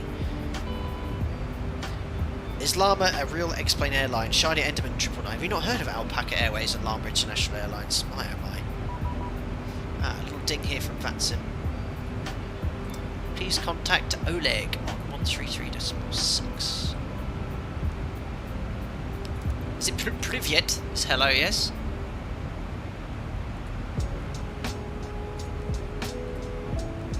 Just turn the music down here slightly, guys. And I don't even know what centre this is. It's a St Petersburg centre. I'm gonna really I'll just say good evening centre, as I usually would do at work. Good evening centre. It's Alpaca 8 Whiskey Oscar, maintaining flight level 400 to Romog. Privyet. Alpaca 8 Whiskey Oscar, Petersburg Central, hello, squawk 0712, please. Squawk 0712, Alpaca 8 Whiskey Oscar.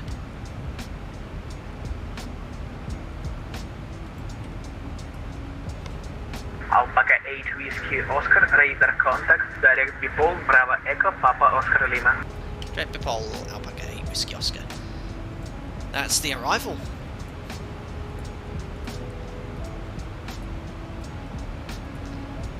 And that's executed. Look at that, 379. Not uncommon at all, guys. I often get shortcuts, or I say we, Jim and I, we often get shortcuts all the way, say from, especially when flying west from the UK to the Baltic states. The biggest shortcut I've ever had is a 600... Alpaca 8 Whiskey Oscar, report Mach number, please. 8 Whiskey Oscar, maintaining Mach decimal 76. Alpaca 8 Whiskey Oscar, roger that. Fable Mach point decimal 78, please. Wilco decimal 78, Alpaca 8 Whiskey Oscar. So decimal 78. Execute.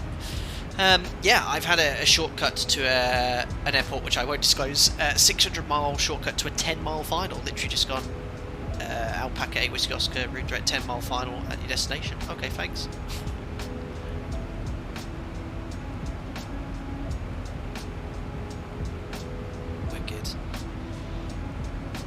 So I did actually download Ortho for this part of the sector, but two reasons. You can actually see, look, there it is down there, looking very white and snowy, and then it looks like it's a split of a tile there.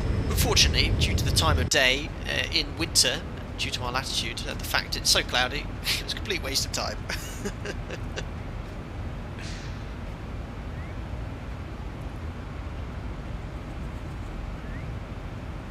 Dave Hagen, I think I might switch to Llama International Airlines. Bye-bye. Fish, Brib, do you use X visibility? I don't, although I think that's been suggested due to the slight scenery visibility issues we get from Active Sky's depiction of a Metar in X-Plane 11.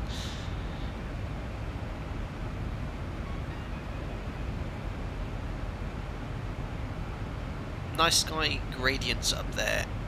North here, said David. Yeah, Alpaca 8 Whiskey Oscar, crowd behind you disconnected, no speed restrictions for you. Free speed, Alpaca 8 Whiskey Oscar.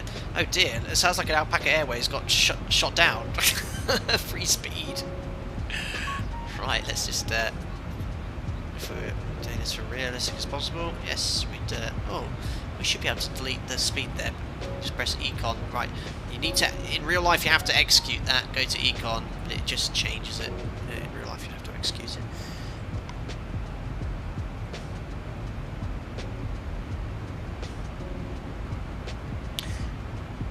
Deep Burn, how do you detect icing in flight? What are the characteristics of ice forming? Cheers for answering all these counting currently in the midst of your ATPL. Well, firstly, Mr. Byrne, best of luck with the rest of your ATPL. chin up. Obviously, I'm sure you're aware of the situation in the industry right now, but things will improve. And if you look 2 or 3 years ago, the need for airline pilots was there. So yeah, it's going to take at least a year or two for some movement. But anyway, I don't want to sidetrack. Keep cracking on with what you're doing. On the 737, the best way of detecting ice build-up is physically you can see it on the wiper bolts. That's going to be the first place you can see it. You can also build up in the corners where it's not quite the window heat's not quite heating the windscreen, but it's very, very small. Usually builds up in this part here straight away. But yeah, the wiper bolt's the main thing.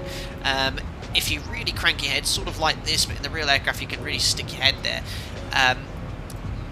You can see here there's a leading edge here. This is leading edge number 1. There's 8 slats on the 737, and the...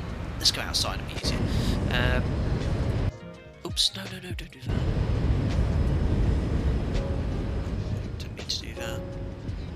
Ah, look there, look at all that lovely ortho. There's 8 leading edge slats, okay. The most outer ones, number 1 here and number 8, are unheated by wing anti-ice. So when you turn the wing anti-ice on, they don't actually heat, but the inner 6, 3 either side, are heated. And you can sometimes see when there's ice building up, you get this, well, the window view is the best one here, look. So you got 1, 2, 3, 4.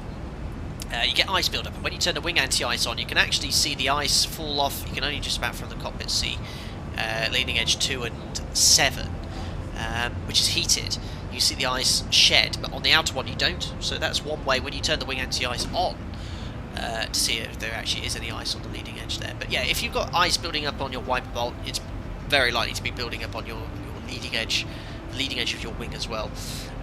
But wing anti-ice you wouldn't want to be using in the cruise anyway, because it has such a high bleed air demand. You're going to trip the bleed system, but you're very unlikely to get ice build up in the cruise because it's too cold for ice to adhere to the aircraft.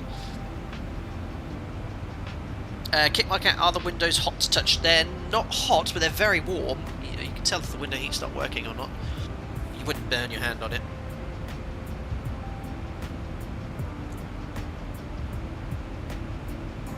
Oscar, can you explain how anti-ice works on turboprops? No, I'm afraid not. I think the Dash 8, don't they have boots on them? So I learned to fly on the Seneca, which had boots on the leading edge parts of the wing, which literally they inflate to break up the ice. And I believe several turboprops have boots. Jonathan Daniel, hi Captain, I flew a hot air balloon on that sim. It's the easiest way to make everyone go offline and scream, God help me. Unbelievable, Jonathan. Not the best idea.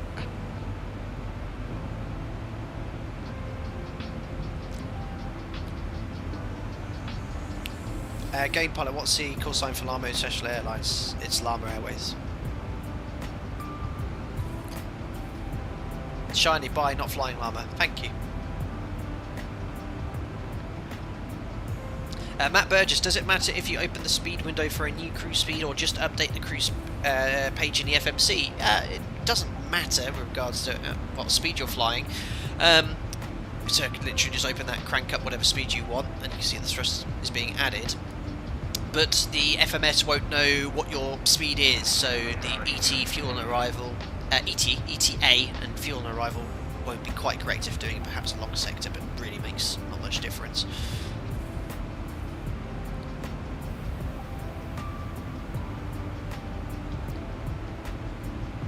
Oliver Churchill, very commonly asked question. You'll no doubt get someone help you answer that very shortly in chat.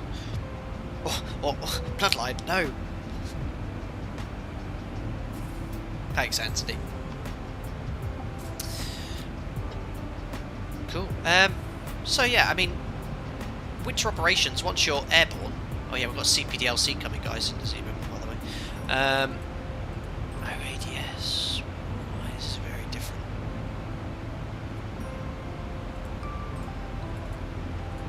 That's London. When you log on to CPDLC, use Echo Golf Tango Tango. I just wanted to see if it would let me put anything in there. Very cool. Yeah, winter ops then. Once you're airborne, there's nothing. It's like a normal flight. You know, the winter operations checklists and profiles and procedures only really apply on the ground, or I say when you only apply on the ground. You're only applying those checklists whilst on the ground. most of it is on departure, so when you're having the aircraft de-iced or anti-iced. Whilst we're taxiing in St Petersburg, which I don't actually think is in freezing conditions. It's very cold, but there's no actual snow or moisture. The taxiing flow is very similar. There really isn't that much to it. There's some slight differences with regards to leaving the probes on. The trim we actually reset to 5 units and not 4 because we don't want ice and snow to again build up in the horizontal stabilizer. And if we were taxiing a lot of deep snow, we'd actually delay flap retraction until on stand to make sure that there's no snow builds up in the cavities before retracting the flaps. But apart from that, it's the same.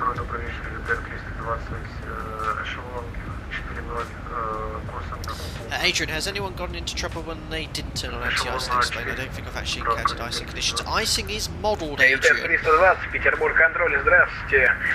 Склок 0713. So funny you're Russian. It is modelled for sure, and actually someone in Discord, I think it was Kieran, was showing Alpaca 1 Alpha Victor, contact. there was a plugin you could get for X-Wing Level, which actually, because you obviously don't have any visual modelling of the flight model, you can actually see or see on a depiction of the aircraft if there is ice building up, and yeah, if you use engine and wing anti-ice, it does remove the ice. Is it accurate? I don't 100% know, because I've never allowed a huge amount of ice to build up on the aircraft in my life, so I don't want to. But obviously, any amount of ice is going to affect the performance of the aircraft. So.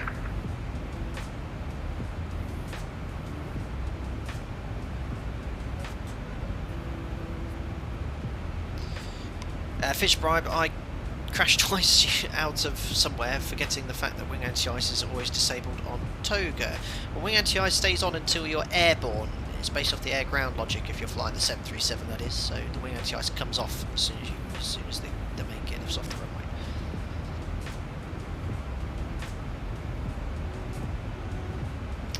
Cool. There really isn't that much around here, is there? I mean, even though I turn the airports on, it's very sparsely populated, this part of the world. I can say I've never been here before. I've just crossed over a road. I actually think this is all completely frozen. I don't think we'll ever fly this part of the world again anytime soon in Flight Simulator. It'd be really interesting to compare this in Microsoft Flight Simulator, the graphics, and see how it looks. I was really hoping to do a stream in the PA44, guys, in Microsoft Flight Simulator, because it's very similar to the Seneca I flew, but I think Microsoft Flight Simulator have updated, and so many little updates recently, it's completely broken for me. Well, I say it's completely broken. It's very overpowered, so literally you set takeoff power in the PA44 and it will climb at 3,500 feet per minute. The cowl flaps don't work, the engine mixture doesn't work, the EGT gauges don't work, the alternator doesn't work, the suction gauge doesn't work, or the instruments are all wrong, basically, indications are all wrong, which is a great shame because I'd love to do a flight in the PA44, do some IR flying. So I've heard mixed reviews with the Carenado PA44, but yeah, still only going to be, I'm flying that for GA. I might do a fun flight in the 7.4 again. I won't be using all VATRUS, that's for sure. But I really look forward to getting some decent commercial airliners where I don't have to worry about ortho tiles, scenery, and it just looks really cool.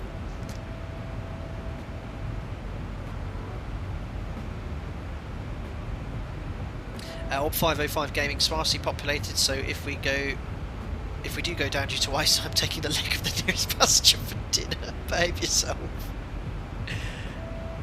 Oh, Robert Adcock, I am flying in Microsoft Flight Simulator, so I'll post some pictures in the members Discord after the flight. That'd be really cool to see, Robert, actually, just the scenery. I mean, here's X-Plane. I've got ortho tiles, zoom level 16 for this sector, but yeah, it was a waste of time, because I knew it'd be cloudy as well anyway. But you can see a little bit of it, but because the ortho photos are taken in the summer when the snow's melted, it's no good. BT Fly, hello from the real St Petersburg. Very cool that we're flying to your home city. Very cool. Matthew Marchant, how does the short field performance compare to the Dash 800? Again, very similar. Matthew, the flaps, the way they extend, they're a little bit different. So the leading edge flaps, they move fully extended in a slightly different phase of the flap extension. The spoilers have a slightly higher deflection, but essentially, yes, you can land on a much shorter runway with the SFP. I have a post on Instagram about the short field performance 737. It's one of my earliest posts, which actually fully listed all the differences. I've not flown an SFP in a very long time.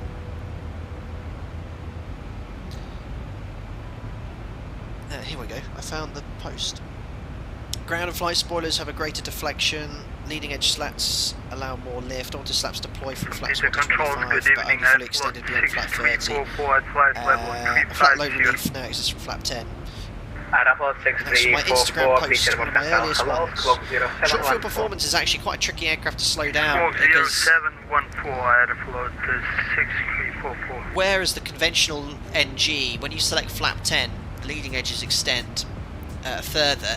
It gives you that little bit of extra drag, whereas the short field performance, the flap 10 doesn't really provide that much additional drag because it's only the trailing edge flaps which extend to 10 degrees.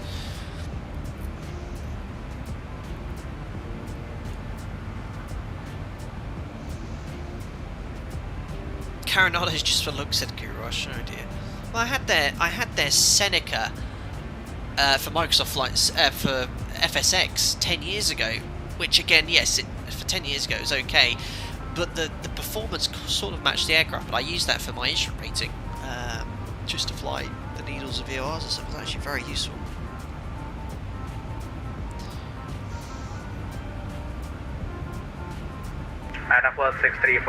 BT Sim, I have $50 in my pocket. Which one should I buy? Microsoft Flight Simulator 2020 or X-Plane Help? Well, perhaps save it if you need it, but I'd put it towards X-Plane 11 personally. If you want, it depends what you want out of your sim. If you want to be flying commercial jet airliners, I'd consider investing into X-Plane 11. If you want to be flying at GA close to the ground right now, then yes, Microsoft Flight Simulator. It depends what you want to get out of your flying. Exactly as Listerman is trying to inquire, and more of PL.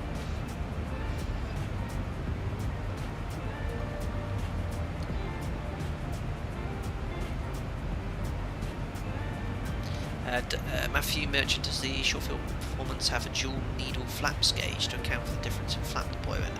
No, it's exactly the same. I don't know if you knew, Matthew, but there are 2 needles on the NG as well. I'm not going to extend the flaps there, but you see how... I wonder how many people knew this in chat. You see it has a little L there. That's because it's the left flap indication. Behind that is the right flap indication. So obviously they move at the same time in normal operation, but if there's any sort of asymmetry, the needles will split and you'll see the needle with the R on it. So that has a little L on it for left. I can't wait to see chat. I bet some people in chat will be going, ooh, didn't know that. Some people think it's just one gauge, but it's not, it's 2.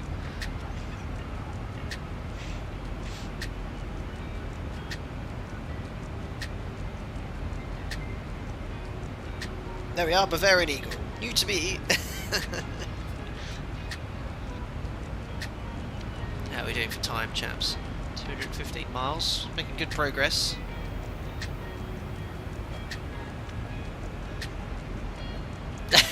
All 505 game is cracking out the banter. Infotainment.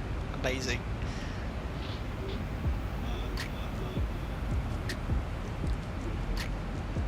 Matthew, not new, but I didn't know all NGs had the dual needles. Oh yeah, every single one of them.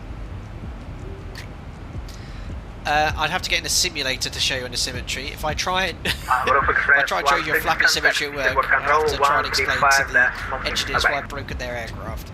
135.6. But that's the whole idea. It's the main way from the flight deck.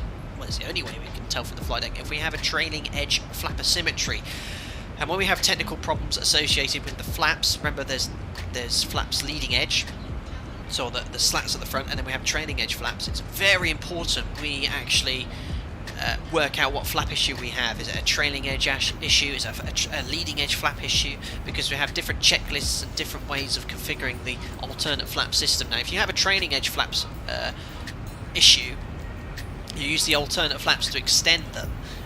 You must not extend the trailing edge flaps with an asymmetry because there's no protection. If you extend them, the asymmetry will stay.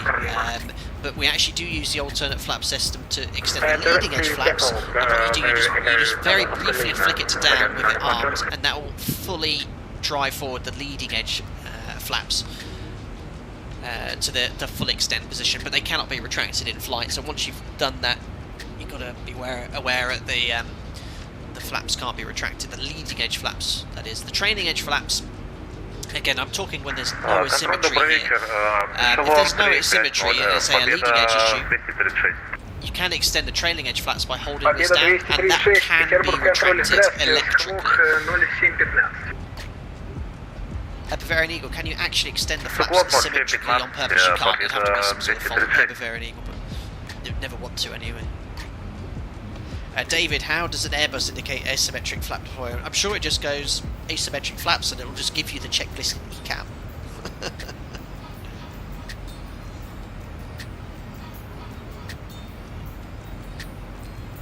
BT Fly, St Petersburg is one of the most beautiful cities in Europe, by the way. I've heard BT Fly. I know you'd be very much favoured would say that as you're from St Petersburg, but I have been told from other sources it is a beautiful city.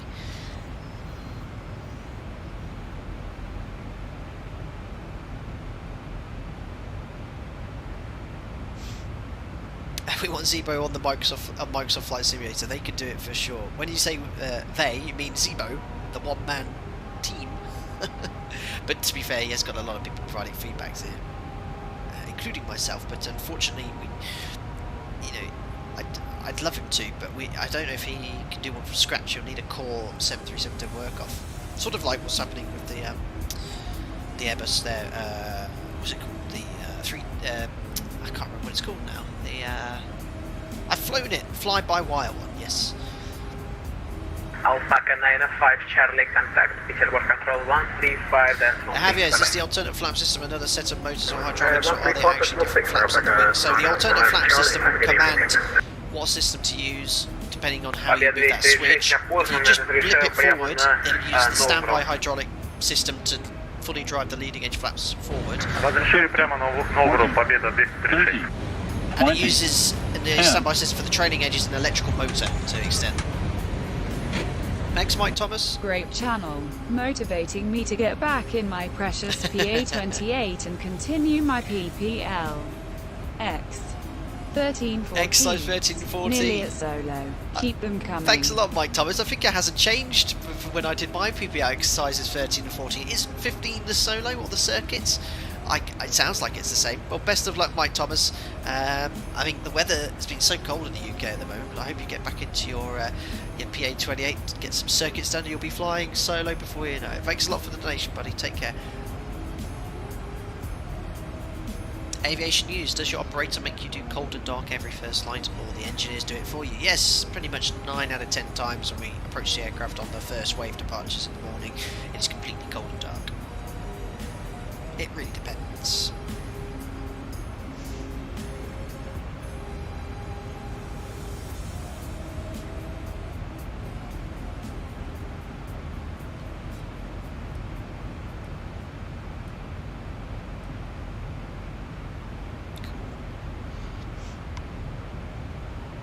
Rory Heap, hope you're doing very well, and Rory, congratulations on getting you on Discord as well. I understand you got some help with your wife, but always feel free to post and find your way around Discord. Everyone, Rory is a new member of the channel. He's 71 and he's blind. We have a blind view. It's fantastic that he really enjoys the streams and we got you in as a member, so I hope the members are making you welcome and helping answer your queries. But no, there's 40,000 feet, Rory. We're very much limited by MMO, our maximum Mach number, which is the same at well, I say all altitudes. When you get lower, you can't actually fly that speed. But decimal 82, we're still limited here at flight level 400, as we would be at 38,000 feet. We're at the moment doing Mach decimal 76, so a little bit below that, which is the cost index 30 speed here for us. D. Bryan, how come Slat 1 and 8 aren't heated? Simply bleed demand. You'll have to ask Boeing, but I should think it's to do with the fact that once you get to the tips there, it's very thin, and you imagine the bleed air system, it's a lot of weight, a lot of additional pipe work needed, so if they actually had to pipe it there, actually I don't know if you can see, is it modelled in the ZIBO mod? Oh, it is! Right, guys, look at this. You see these little holes on the leading edge flaps, these little holes, that's where the bleed air comes out of, okay? So I don't know why they got that indication. I hope that doesn't open the door. But you see on the leading edge flaps that there's these little tiny holes, this is where the bleed air comes out of to melt the ice. And if you actually look here on the outer one, yes, it's modelled. How cool is this? So you see, look, holes, holes, holes, holes, holes, holes, and on the outer one there's no holes because there's no bleed air to come out of it. And it's because it's quite thin to get the pipes in there to allow for heating. It would be too much weight for the additional benefit from there. Now, most of the lift is created inboard anyway, so to keep the ice there makes little difference on the performance. So I think that's why Boeing don't actually Aeroflot 1324, have contact the Server Control 1, slats 1 and 8 require heated. the bye-bye. I believe anyway. 135.6, Aeroflot 1324. So long. Kick my cat. I can confirm it does not open the door. Have you, cat? Did you just try that now?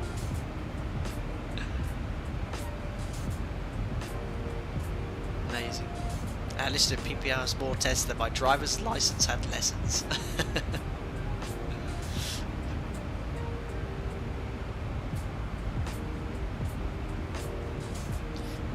Amir, is anyone having problems downloading new ZIBO? And I can't get it to download even by copying it. It's been a few days of having the problem. I think that's happening everywhere, Amir. I don't know. I haven't spoken to ZIBO personally, but you can't even make copies of it in the G drive now. Now, I actually download from a separate G drive because obviously I know ZIBO and I provide feedback, and he has a private Discord for us to provide feedback for him.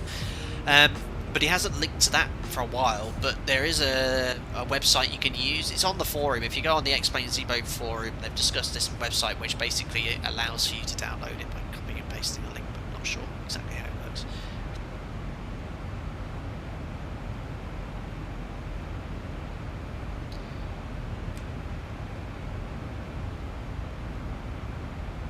Very cool. Right, well, I think it's around point at which we need to start setting up for our descent into St Petersburg. About 150 miles to go, but we'll do a nice early setup here. And why not we together try and decode the runway state decoder, because I think they have actually got one for St Petersburg. Let's see if the runway's contaminated. Based off the weather conditions right now, it's not too bad an evening at all. Very cold, of course, in St Petersburg, -3. Well, not super cold, but yeah, the weather's actually very, very nice this evening. They've got a potential for some snow later, but otherwise all okay. So, if we go to menu ACARS, ATIS request, we'll put in uniform Lima, India, send. Let's grab the latest ATIS from St Petersburg. Or even better, why don't I just actually get the ATIS on voice?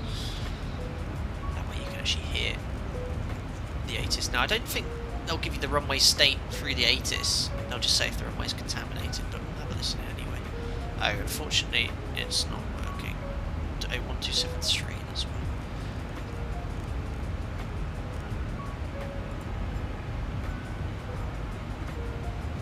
Not getting it on voice. So I'm basically going to quote from the ATIS here. It actually has decoded the runway state for us. So it says, now please tell me, my friend from St Petersburg, or anyone here is pronouncing it correctly, the airport at St Petersburg is pronounced, is it Polkovo or Polkovo? I'm not sure. Polkovo ATIS information Lima 1600, so it's about an hour old. Expect ILS Zulu runway 10 right, so we're actually planning for 10 left, so we'll make the changes to that, so 101 right. It says the runway condition frost friction coefficient 0.42. So yeah, whoever was in chat that was asking what is the frost friction coefficient, I think it's just the braking coefficient. So 0.42. If it's above 0.40, the braking action is good. So that's all you need to really worry about. And we just have a simple table which Alpaca 117, contact converts Control braking 1, coefficient to a here. braking action. Now it's really important that you know the contamination, because if there's Visual certain... control frequency 135.6. Thanks very much for the ATC and Australia, Alpaca 117. For certain contaminations, we can't actually use braking coefficients if they've been reported, and that's where the Talpa matrix comes in. So the Talpa matrix, basically, you go in the table with the type of contamination. If it's a loose contaminant like wet snow or slush, do not use we don't use braking coefficients because they're not accurate in those conditions, and the Tauper matrix will give you a braking action to use. Now, if the braking coefficient reported is worse than the braking action given on the Tauper matrix, we can downgrade and use the worst case braking coefficient in this case. Now, again, I can tell you now, Frost, it's not even contaminated because it's less than 1 millimeter, so it's not even a contaminated runway. But regardless, Alpaca 116. it's always worthwhile to check the Tauper, even though you know it is the case what the contamination is. But you'll see how it's decoded here. So runway 10 right. The first three, the number 3 there again means Frost. The second number here, 5, is again 26 to I think it's 26 to 50% of the runway. 01, so there's 1 millimeter of frost, and 42 is the braking coefficient, so 0.42. That's the runway state decoder. So not contaminated. 135.6. Fine to land, and the QNH is 1029. Now, if you want to find a copy of that decoder, how to decode those numbers that comes in ATIS, type in Google, is it Monty decoder? I can't remember what they actually call it, but or you can use the app on your phone, which automatically decodes it. But I did actually look that up for this tutorial, and I do have a rough idea how to use the decoder. So it's quite simple, really. But the number to calculate your contamination, the contaminant is the very important. Actually, something that's covered in. So 1029 we've preset here. Let's now do the rest of the setup of the FMS.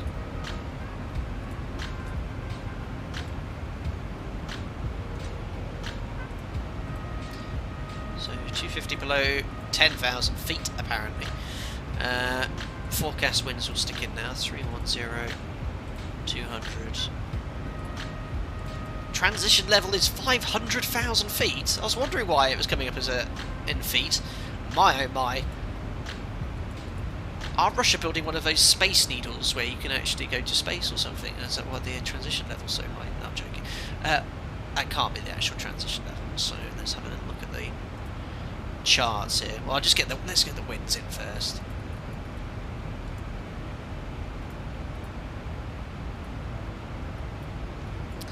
So, oh, look at that, 043 at 1, not even worth doing it. 20,000 feet, 061 at 15, 10,000 feet, 059 at 14. QNH we know is 1029 at, should preset. Let's just find out what the transition level is. Well, it should be on the ATIS. Rest of the ATIS said then surface wind transition level 50, surface wind 130 at 1 meter per second, so 50 is the transition level, not 4 zeros. There we are. Now that's the bit where I shouldn't say 31,000 feet, I should say flight level 310.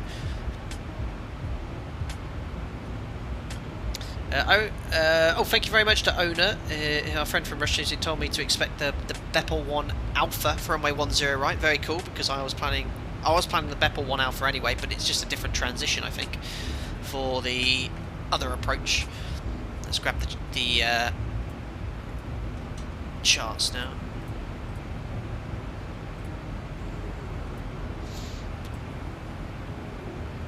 We are going to St Petersburg, uniform Lima, India.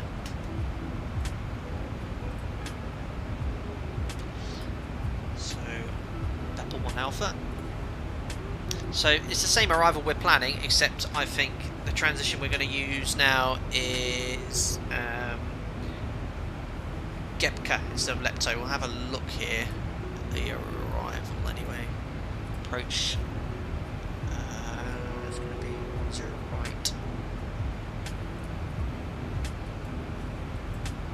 So still via Gebka. Let's have a look here. Well, maybe from Naneb, still the same transition. Yeah, still the same transition. So let's make the changes in the FMS first. So arrivals, ILS Zulu 10 right, Beppel 1 Alpha,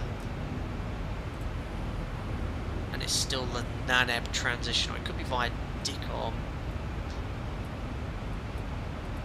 Yeah, I don't think we're going to go all the way up to Naneb and then back down. So what I'm going to do is select Dicom transition, And what I'm going to do, it's unlikely you're going to go up that way.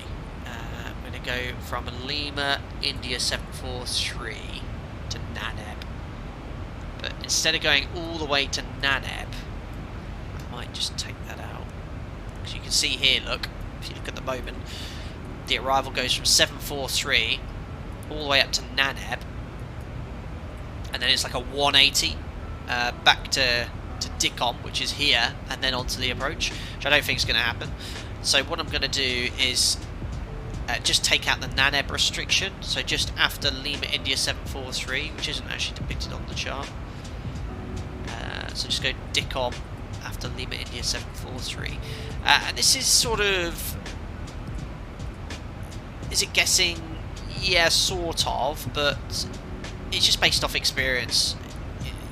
You know, I've never actually been to St Petersburg, but airports, you have a rough idea of what approach you can expect, and if it goes to the original plan, that's fine. We can just reinsert the start. It's not a big issue, but you want to be trying to put in what you expect to be flying. Now, one of the things I could do was leave it, because we do have restrictions here which will ensure that we're ready to fly, and it's sort of like a point merge arrival here, like you get in Dublin, which I demonstrated last time we flew to Dublin, which wasn't that long ago. The idea is you get to a certain point, in this case flight level 60 at Lima India 739, and then they just fly you at an identical distance away from the initial fix, and then when they're ready they just woof, send you to the centre fix. It's sort of a way of not holding, but they can just get everyone on the same arrival there. But I expect some sort of shortcut anyway. So yeah, that's how I've modified that. We'll be coming in via Bepol, which are already routing direct to. Now, that's depicted quite a little bit incorrectly there. There shouldn't be this magenta line afterwards. But we're going from Bepol, Lima India 734, at above 160, that checks in the FMC. We're then going to Lima India 735, Lima India 736, at and below flight level 90, that checks. Lima India 737, yay! Победа 281, Петербург, контроль. Здравствуйте.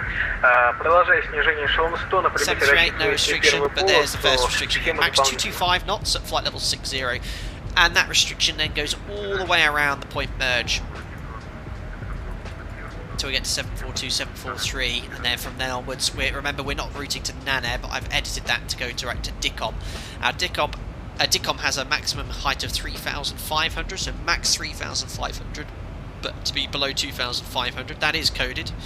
Gebka, it says to be at 2,500, so slight change here. I'm going to put 2,500 as per the chart. I think that puts you slightly below the glide path, so I'll put that in. It's saying steep descent after Lima India 743, so let's have a look at that. Right now we're going to be at 60, and ideally, yeah, so you can see that is a very accurate message from the FMS, steep descent after Lima India 743. We've got to comply with the arrival, guys. Look, Lima India 743 is to be at flight level 60, but VNAV would ideally like us to be at 4,855 feet.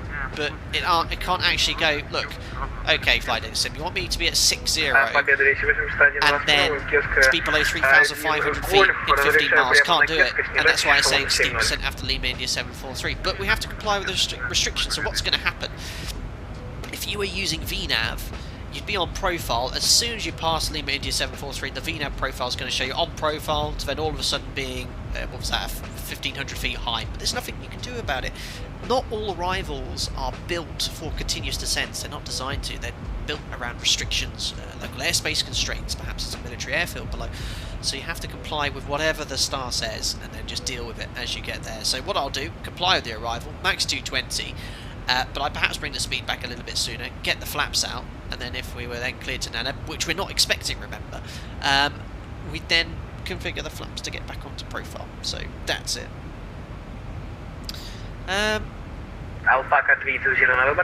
Nothing else we can do with that then, so that's the approach. ILS then, weather conditions are really nice actually, very cold, but actually not in freezing conditions because there's no, visibility's good, there's no snow, so actually, although it's very cold, we're not actually in freezing conditions, so I wouldn't technically be applying the freezing taxi inflow, because the visibility is well over 10k, but we'll imagine it is for the sake of configuring the aircraft.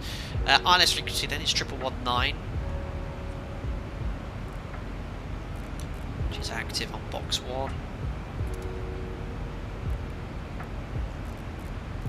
And box 2, we've got St Petersburg VOR, which is 113.4. Put that on standby.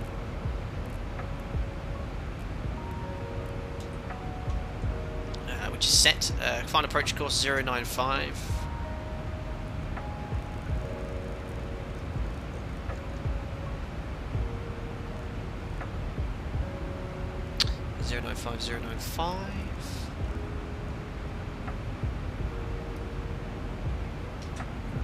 Height check at 2,000 feet, 5.9 DME, minimum's 267. Now, here's a bit of a crux, okay? When the temperature's below 0 degrees, we have to apply something called cold temperature corrections, okay? The altimeter measures the aircraft, the pressure outside the aircraft, and as the temperature gets colder, the air becomes more dense, and the rate at which that density changes over a height gives you something called cold temperature error. So basically, the altimeter underreads, overreads. So basically, if you're at 2,000 feet on the altimeter, and the temperature is very cold or below 0 degrees, your actual true altitude is significantly lower, and we have to apply corrections. Now, unfortunately, X-Plane 11 has no modelling of cold temperature error, so if it gets colder, it won't make any changes to the height. Now, just to give this as an example of how to apply cold temperature corrections, I'll try and... I haven't got a table up in front of me here, but let's apply it. We have to basically look at the MSA. We firstly correct the temperature for the MSA, so all these MSA heights are wrong as well. We have to work out what the true altitude is, or how many feet above the MSA would actually be at 2,600 feet. And what you do, you have to work out the height above the altimetry source, which is on the airfield, the QNH. So I'm just going to find a cold temperature table. Just give me 2 seconds. Alpaca 8 Whiskey Oscar, contact Petersburg Control 135.6, bye-bye, see ya. 135.6, Alpaca 8 Whiskey Oscar, bye.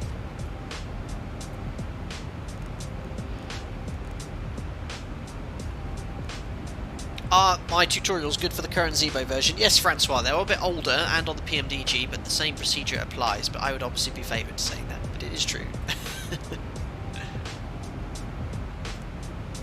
I said Privyet Alpaca 8 Whiskey Oscar, maintaining flight level 400 inbound to Bepol. Alpaca 8 Whiskey Oscar, Petersburg Control, hello, identified, expect Bepol 1 Alpha arrival. Expect the Bepol 1 Alpha, Alpaca 8 Whiskey Oscar. Aeroflot 2121, contact Perfect. Petersburg approach Just turn him 119 down slightly, decimal he's 3, lovely and loud. 119 decimal 3. Right, let me just try and find a cold temperature table, which unfortunately I can't show you on the screen. I didn't think about doing that. But it's not modelled in X-Plane, so I'm going to explain what it is and how we'd be applying this in real life. But basically, every single one of those altitudes we'd have to change if it was below the MSA. Now, 60 is above the MSA, so these altitudes here, 60, 60, 60, we wouldn't need to change because we're above the MSA, but any charted altitude below the MSA we must temperature correct. Here's the table. Oh god, there's no table here, it's just the explanation in the FCTM. Well, essentially, what the table is, if you take the minimums, and you must work out the height above the altimeter. So it's easy because it gives you the height AGL here. And it just basically gives you the altitude above the altimetry source and how many feet to add on. So I can tell you now for the temperature we've got there -3. For the high of 200 AGL we have to add about 10 feet. So the actual minimums we wouldn't set 267, we'd set 277. The reason I'm not going to is in X-Plane 11 there's no cold temperature modelling. So, you know, all I'm going to be doing by changing all the heights by it's going to make myself too high on the approach, especially with these charted altitudes. So all these we change. Well no, Gebco actually is 1900 feet, we wouldn't need to change that one, but this one I'd change, the minimums I'd change.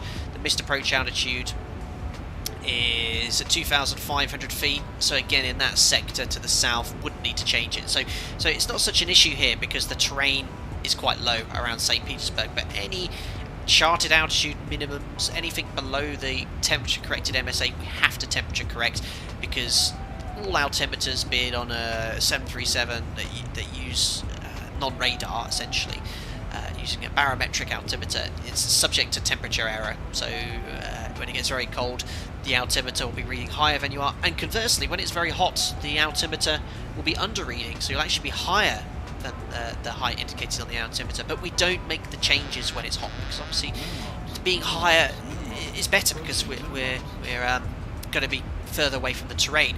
But on certain approaches, you've got to be very careful with that, especially when you're flying non-precision approaches using VNAV. The VNAV is a baro-aided pitch mode, so it's using the altimeter, which is obviously based off the temperature. And if it's very hot and you're flying a VNAV approach, you can actually end up quite high, especially at the latter stages, so you have to be very careful with that. So yeah, that's temperature corrections. Not going to apply them today, as I said. I hope I kind of explained what they are, but it's not modelled, very pointless. Localised, there's no DME associated with this approach, so it's just going to have to be using fixed rings, which I need to put in. So runway, that's why these fixed rings are so useful, because it can just tell you how far away you are. So 10 mile fixed ring, 4 mile fixed ring, 3 times height, so we're at 40,000 feet. Cool. So that's the approach. If I have to go around the missed approach, straight ahead, slight right turn, holding off the 126 from St Petersburg. 15.1 DME. RNAV required, GNSS required, level flight segment not available for the FAT. That's fine, then we need to fly CDA. RVR 550 meters with all the lighting. Let's have a look here at the airport then. One of these days we'll flick through the arrival charts, but yeah, they're quite interesting, but you can see it's mostly LVP, startup procedures, de-icing. My operator makes standardised documentation for airports that we applying what you need to do. So request descent, so we'll just look at the landing performance. 119.3, Alpaca 32055. Alpaca 8 Whiskey Oscar request descent. Alpaca 8 Whiskey Oscar, descent flight level 150. Descent flight level 150, Alpaca 8 Whiskey Oscar. Top of descent in chat, ladies and gentlemen. We're commencing our descent into St Petersburg. 150 is set. Look at that, already on it.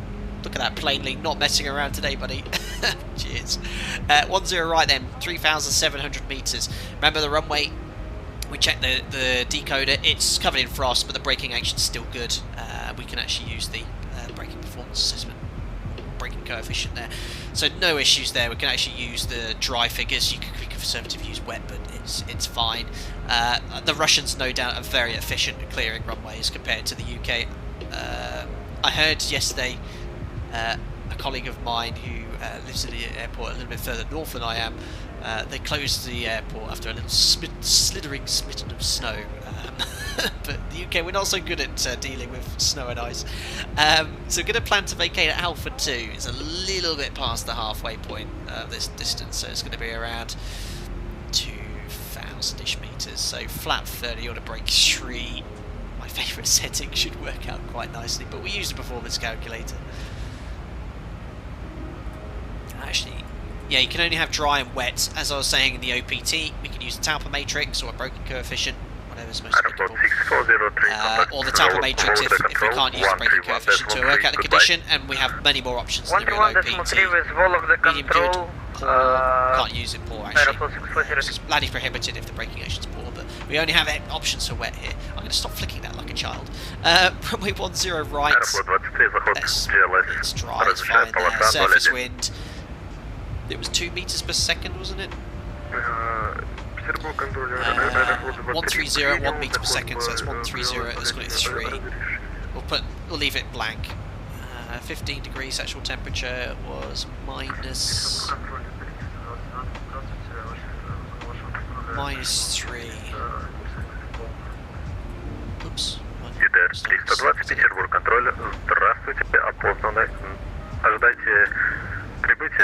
was 1029. Flap 30, air conditioning, auto anti-ice, probably be off by the time we land because we'll be out in the cloud. Brakes all, no credit reverse because we want to drive runway. Doesn't make any difference. Landing weight, drag required, okay, on our target speed. 600 kilos to burn, landing weight's going to be 55.6. About 30. Свердловский 624, работайте с Вологда до контроль, 131, flat 30 auto brake 3, 1649, so we should be stopping in time prior to that, so I'll disengage the auto brake around 1800 knots. And then we'll roll to the end, auto brake 2, could use that and just brake a bit manually, harder, a little bit sooner, but I always like to be the conservative side of things.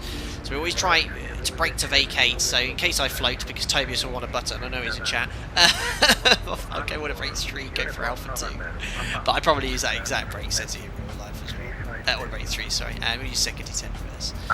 That's it, check's done. Petersburg Control, good evening, Storm Godam identified.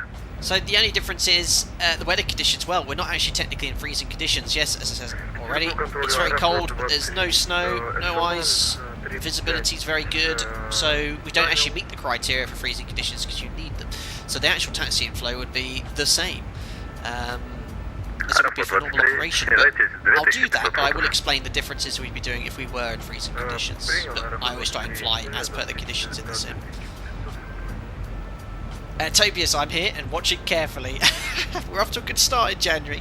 Tobias, ladies and gentlemen, one of my members, keeps a very close eye on all of our landings. I'm putting the command chat now, and we have a table of every single stream to date where we have the landing rate calculator. It might have to be in lowercase, I think.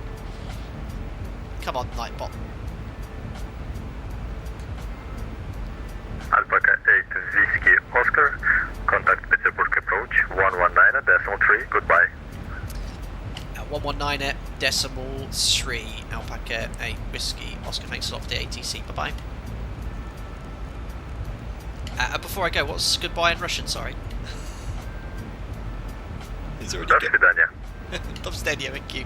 Alpaca 8 Whiskey Oscar. That's non-standard RT, by the way. Very good. Right, it was information. Lima.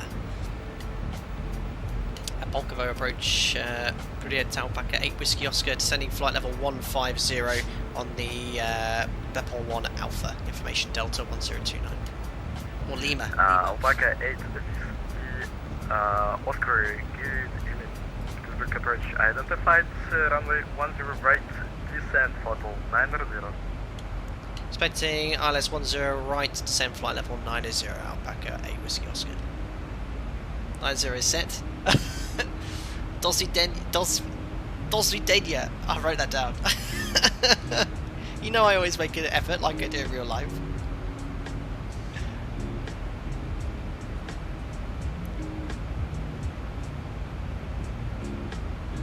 So right now VNAV's dealing with our profile. It's just met that first restriction to be at or below flight level 260 at Bepol. So what it's done now is recalculated the profile. Okay, what's our next restriction? 160 above, so that's why the profile slightly changed. Exactly as they should do in real life. Now in the real aircraft it would actually level off, and then you have to push out into vent for it to descend again. I don't know if that's an option by Boeing to have it actually continue to descend at 1,000 feet, but we have to actually push out into vent. Oscar, clear direct NANEP. Direct, can you confirm the point, sorry? Alpaca 8 Whiskey Oscar. Alpaca 8 Whiskey Oscar, clear direct NANEP. Direct to NANEP, Alpaca 8 Whiskey Oscar. So that's the point I deleted. But that just goes to show you, you never know what to expect on any approach or arrival there. So there's NANEP, and then it'll be straight in off that point there. So what I'm actually going to do here is just route to NANEP initially. That's going to probably put us a little bit high. Execute. I'm now going to reselect the approach. It's the most efficient way of doing it. ILS Zulu 10 right. NANEP transition, execute. And that's put us 6,000 feet high, as I'd expect it to. Perfect. So what we're going to do is go level change. We're not under any speed restriction here, so we're going to go 320 knots. And this is not unrealistic, guys. This is precisely what happens if you get a mega shortcut like that.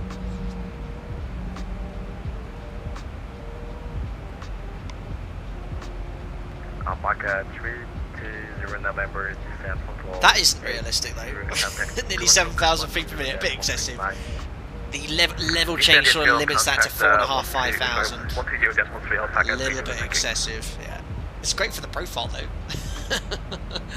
I'll have a little word with Zibo about that. Yeah. I've seen level change acceleration give me 4,500, 5,000 feet. That's more like it though. So another thing you can do, you can actually rebuild the profile based on your new target speed. That's based off our original profile doing 284 knots. If I actually put target speed 320, that should change this. I don't know if it actually is more than 4,600 executes. It's actually made it a little bit steeper. It did change slightly, but I'm going to have to use a little bit of speed brake now just to get back on profile. Seatbelt sign on, around 15 minutes to landing.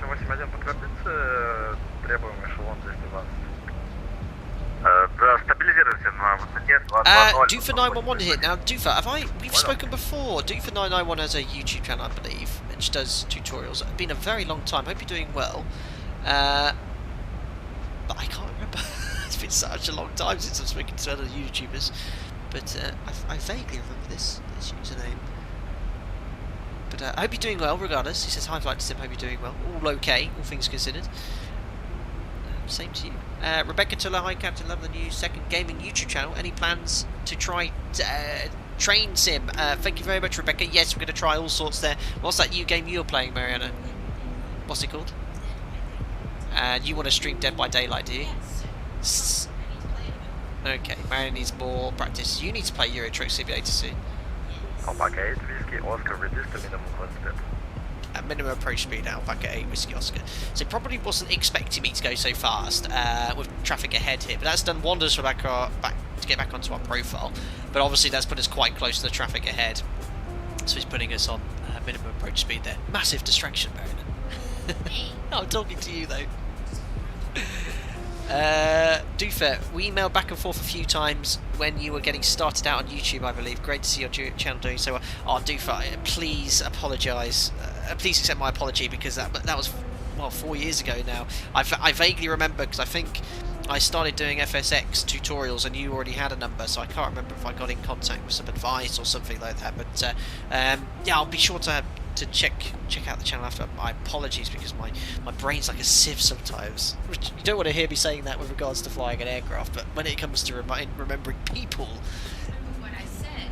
Say again. Oh, I never remember what you say, because it involves some sort of house chore. Oh dear, domestic.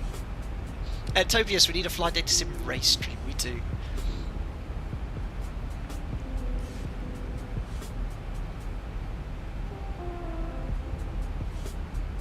Very cool.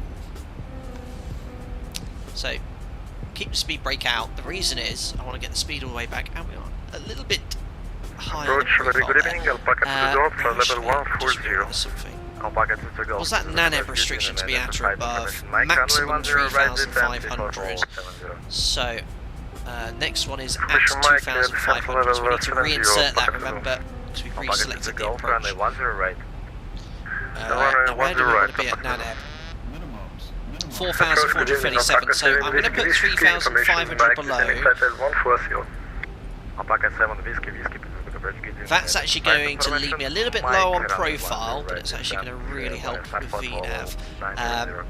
But that's just because we're complying with that chart restriction to be at max 3,500 at NANEB, but we are going to have to use vertical speed after that point to stay on. Alpaca 8, Whiskey Oscar, descent for all 6, correction 80, contact Bulko Coco 120.3, bye.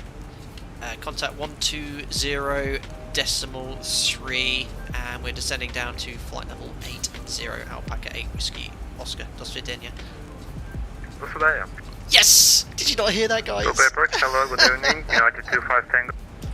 I said goodbye in Russian. But I used all my spare capacity to remember that whilst I was trying to remember the important things, like the frequency.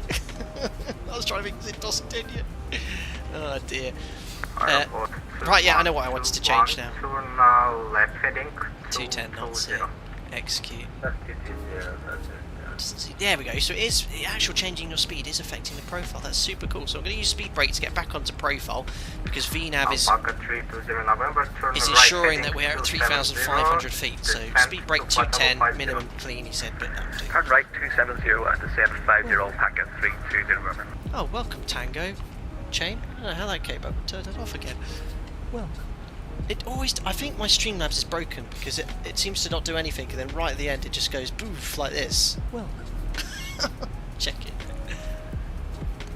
Radar. Very good evening. Alpaca 8 Whiskey Oscar descending flight level 80 inbound to Naneb speed 210 knots. Alpaca 8 Whiskey 0. Full good Indian radar contact. Airport 2121 descent 3,500 feet by Checked. QH1029er. Alright, do the post-cruise checks. I knew I'd forgotten something. Fuel 4 pumps on.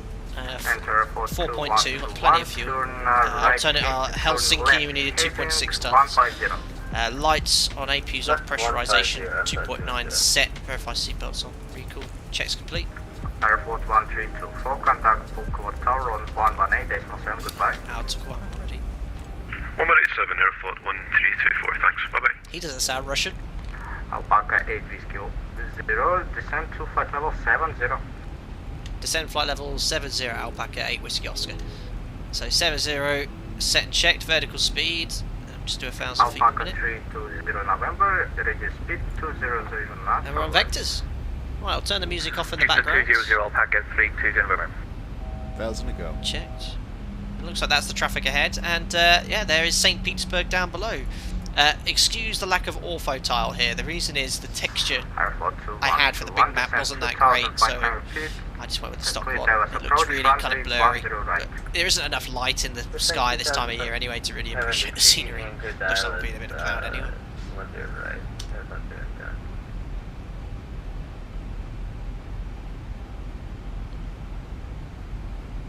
Very cool. Where were you guys in chat? I left a speed brake out. Speedbird 7471, you're on the ball there. Quite right, yeah, speed brake should have been stowed as soon as we leveled off there. Speed brake thrust up, that's a big no-no. You'll see a multitude of different emojis in chat now. Are you real pilot emojis and blame Jim emojis. Jonathan Wheelchair, yes. Airport 2121, contact Tower on 118. So 70, that's going to get us a little bit higher on profile to make that 3,500 feet restriction at Naneb. Yeah, 118, that's 7. Oh, Jackson barking. So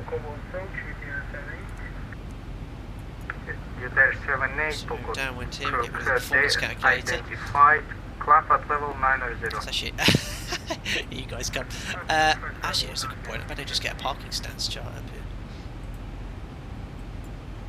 Yeah, Alpha 2 will request to park anywhere in front of the main terminal. Very cool. Ah, yes. There goes Chaz. Anthony report filed.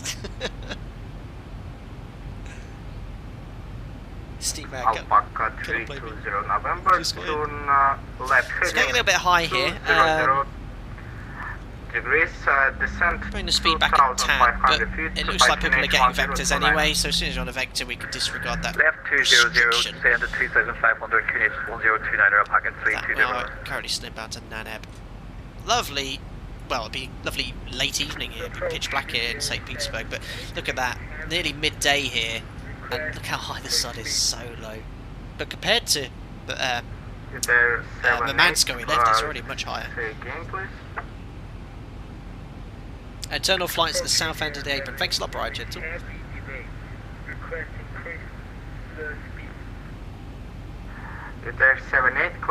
Nice clouds, yeah, they're not bad actually for active skies, texture clouds, they're okay. Alpaca 320 November, turn left heading 160, clear tailless approach runway 10 So right. we're not going to make that restriction, but it looks like we're going to get vectors anyway. Report established for 10 right Alpaca 320 November.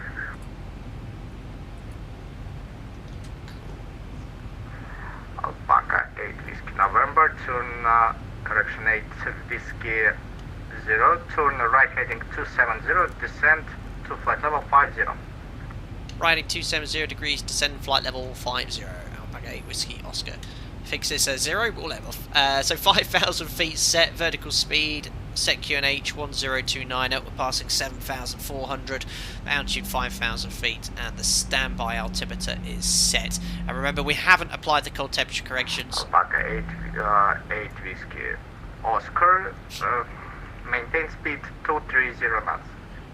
Speed 230 knots, Alpaca 8 Whiskey Oscar.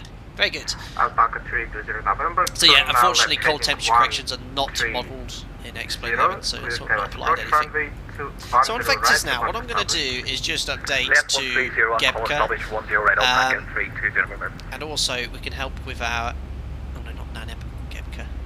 I can also change this to 2,500 feet or above because we're not flying the procedural approach here, and that should just help VNav give us a more accurate descent profile. Now if I were to turn base now, we'd be 2,000 feet high, but we'll just keep it going down in vertical speed. We're going to be hopefully, well, I don't know what this traffic's doing. I think he's level, isn't he?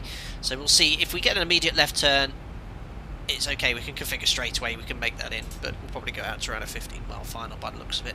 We'll do a quick approach checklist here. So ILS frequency is in, 1119. Verify I have the fixed rings in for the correct runway, which we do. 10 right. Idents for this approach for 10 right.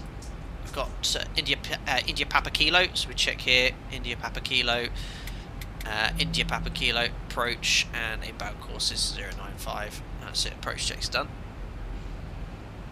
1,000 to go. Here we are. Oh, is Bojo about to launch a whole load of new tier lockdowns? I hope not. Do for 911, do they not measure altitude in meters in Russia, or is this a VATSIM thing, staying with feet? Do for they just changed it in real life and on VATSIM to replicate that too. They've stopped using meters now. They've actually used QNH and feet to actually catch up with the rest of the world with regards to that. So yeah, it's all done in feet now. Alpaca 8 Whiskey Oscar, turn left heading 230, descend 3,500 feet by QNH 1029. 1,000 to go. Left heading 230 degrees, descend altitude 3,500 feet, QNH 1029, Alpaca 8 Whiskey Oscar. So 3,500 checked. I've lost my magenta line, so I'm just going to go direct to Gebka again. And we're pretty much on profile here, looking good. Bit of a dog leg for a base leg here at the moment. Getting the engine anti-ice on soon.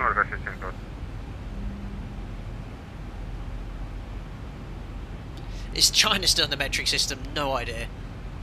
Oliver Harrison, any updates on CPDLC and the ZIBO? It's coming. I haven't actually tested anything or discussed it with ZIBO, but there we go. It's coming. ATC login pages are there for CPDLC. It's a little bit different than ours. 8 Whiskey Oscar, turn now left heading 160 degrees, descend 2,500 feet. Left heading 160 degrees, descend altitude 2,500 feet, Alpaca 8 Whiskey Oscar. So 2,500 feet set. That's a bit of a base leg for us now. Again, route direct to Gebka. Just keeps the FMS updated with your profile. But 18 miles to go at 4,500 feet. We're going to be slightly below the glide slope. Engine INTIs can come on now. At the start, how long have the start switch has been in continuous? I think that was when I was demonstrating it earlier. Whoops. Nice one, Jim. Right, there's a glide. We are below it, but just make the climb the restriction. Clear tailless approach runway. Clear tailless approach runway 10 right. Report established. Cleared ILS approach 10 right, we'll go back at 8 Whiskey Oscar. So Vorlog's armed for now. We're still 18 miles out, so we'll comply with our speed restriction 230 knots. Just keep it going nice and gently on a CD8. Just in the top of cloud here. Yeah, nice little wing view look.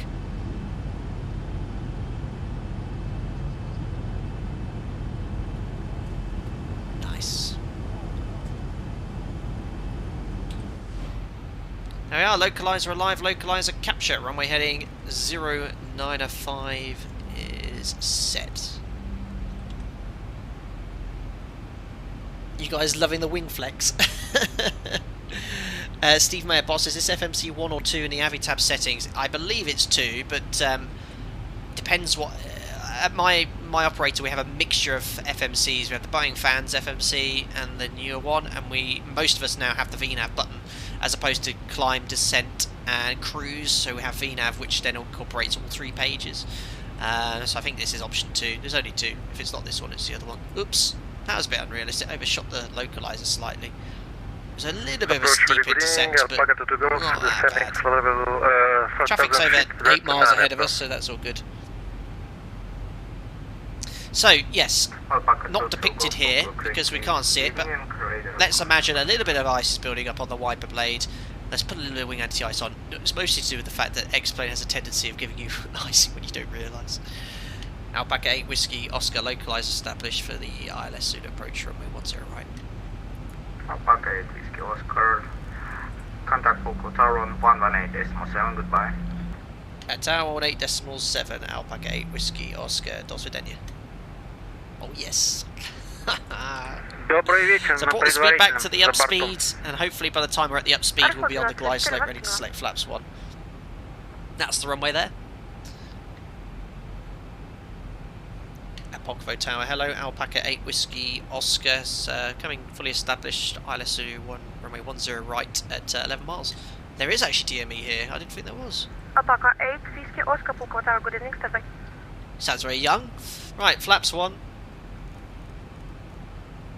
Alpaca 320 November, variable Glide slope capture, missed approach altitude is 2,500 feet, so it's only a very low stop altitude. So 2,500 feet checked. Oscar, Pokvo Tower, good evening again, continue approach, runway 10 right, please reduce approach speed to minimum. A continue approach, minimum approach speed, Alpaca 8 Whiskey Oscar. So he wants our minimum approach speed, so we'll give him flap 10 as well, and we'll just keep configuring when we get to the flap 10 bug.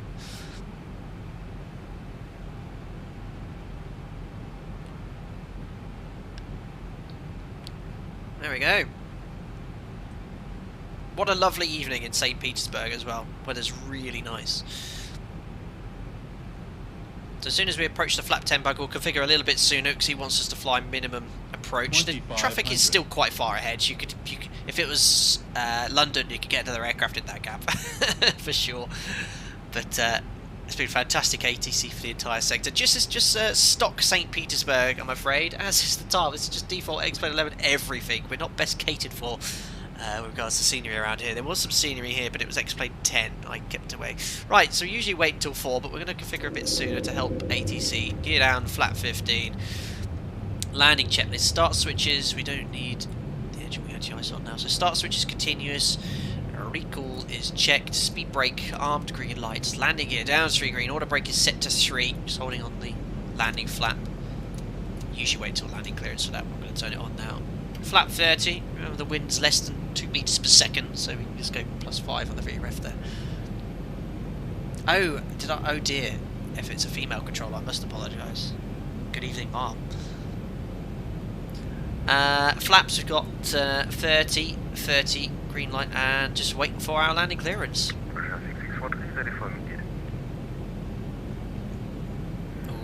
RSS 6343, roger. Yeah, you can. Oh, it depends how quickly he vacates, though. There's one ready for departure. Looks like they're only using one runway here in St Petersburg. Awesome stuff, guys. So, thrust pitch power is exactly where I'd expect it for this configuration. Around 55 tons, we're about 55%. Attitudes on the horizon. This is why I love the ZIBO mod. It's just a Boeing 737 in a desktop simulator.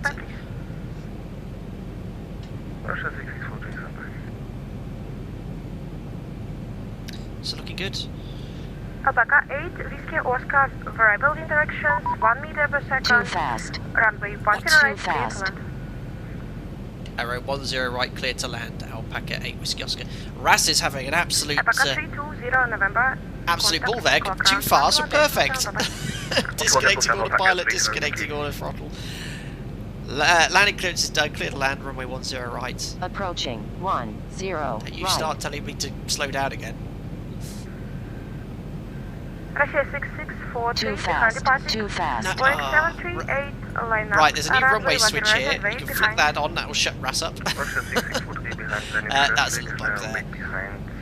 So fully stabilised at 500 feet AGL. So Jim would be calling continue if he could actually speak. 400. Checked. Tower double here, Packet to Golf, establish 10 right, 8 miles. No wind, no excuses. Here we go. Proceed approach, runway 10 right, and reduce approach, speed to minimum. Speed to minimum, Packet to Checked. Golf. 200. Minimums. Continue. 2S2. Let's keep it descending. 100. Very nice. 50. 40. 30. Check. 20. Close. 10. And just hold the attitude. Oh, come on. You need to be parked Lovely. on the ramp for Lovely. service. Speed brakes up. Reverses. Oh, Tobias will be happy. Reverses 100 knots, 73%. Manual braking 80 knots. And 6 knots. Idle reverse. Ladies and gentlemen, welcome for the first ever time, St Petersburg in Russia. Wonderful.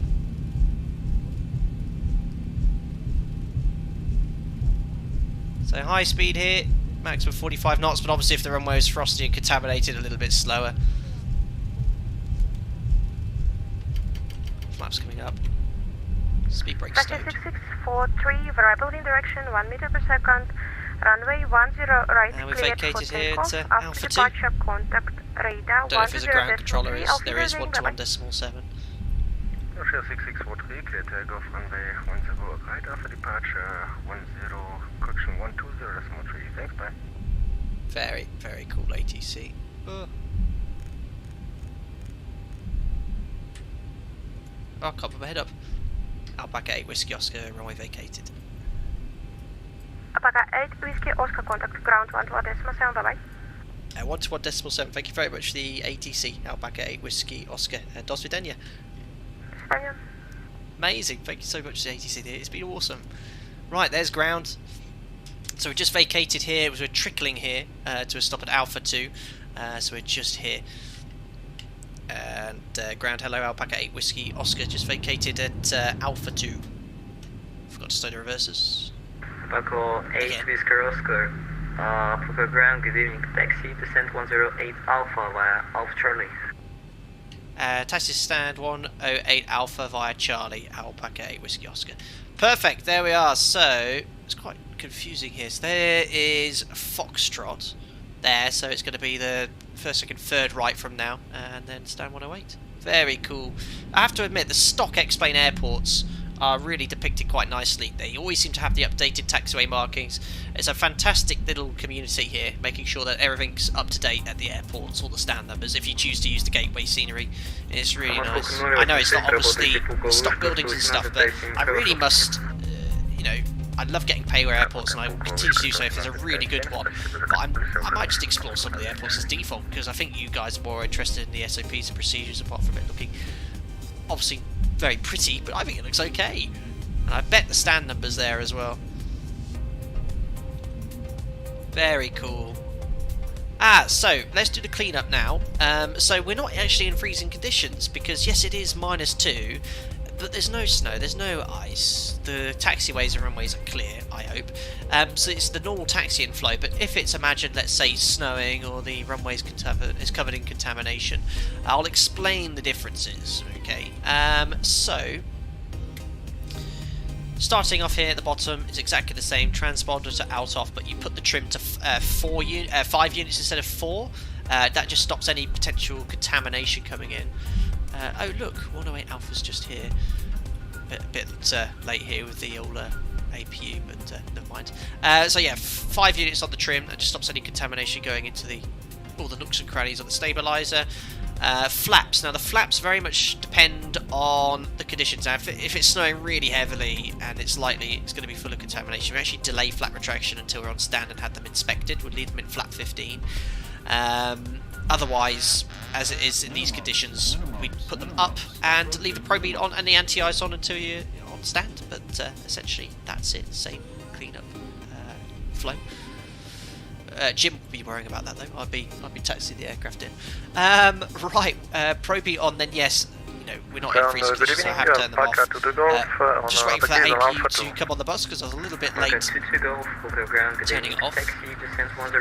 Thank you very much to Ranger Bob, who's just joined as member. Thank you very much, buddy. Glad you enjoy the content. You get invited to our members-only Discord. Enjoy your custom modes and chat to all the members that joined. To get into the members-only Discord, you need to sync your Discord and YouTube accounts to each other. Make sure when you're on Discord, you're doing that in the Discord web browser. Right, generators on, 2 blues, 1 red, engines are dead. Ladies and gentlemen, welcome to St Petersburg.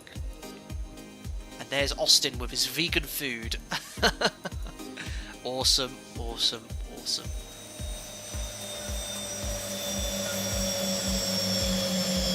Oh, I really do miss that overlay. I might do another test sector on that simply overlay, because I know you guys are missing all that flight information. Weather radar, yeah, just testing you, just testing you.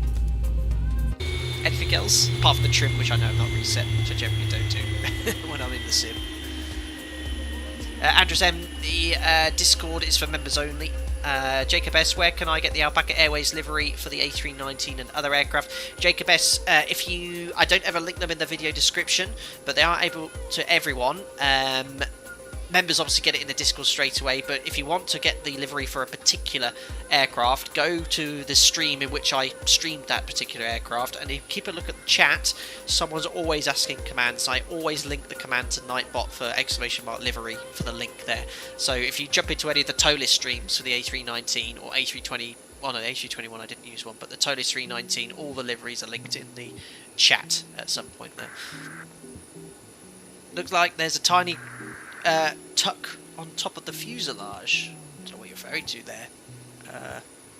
Baker 7498. That was a very, very enjoyable sector with fantastic ATC from VATRUS in Russia. There's Alpaca Airways making its presence there. There is a 321. That's a CSL for the pilot. Look at all the other Alpaca Airways here. Made it here safely.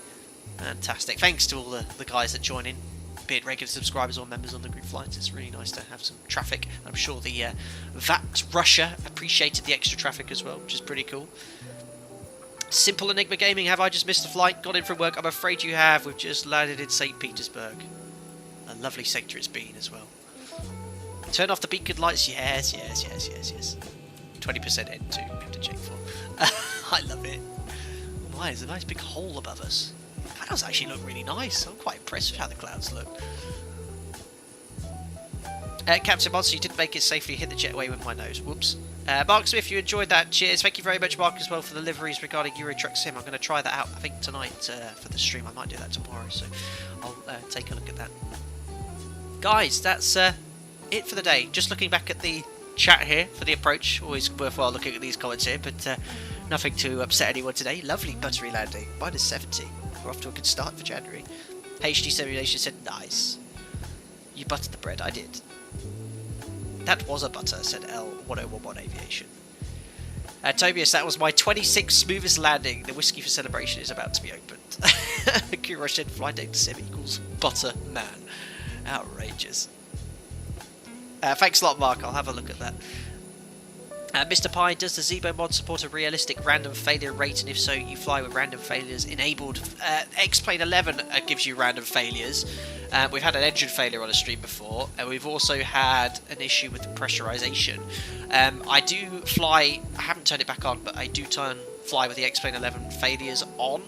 But failures randomly generated, they can be quite serious. I mean, we all know how reliable aircraft are, and I did for a short while, and I think I'll do it again. I will turn them on, so it could possibly happen, so you can see me deal with it there. But planning a failure isn't that realistic, because I know when it's going to happen, but I might look at some other streams associated with technical issues.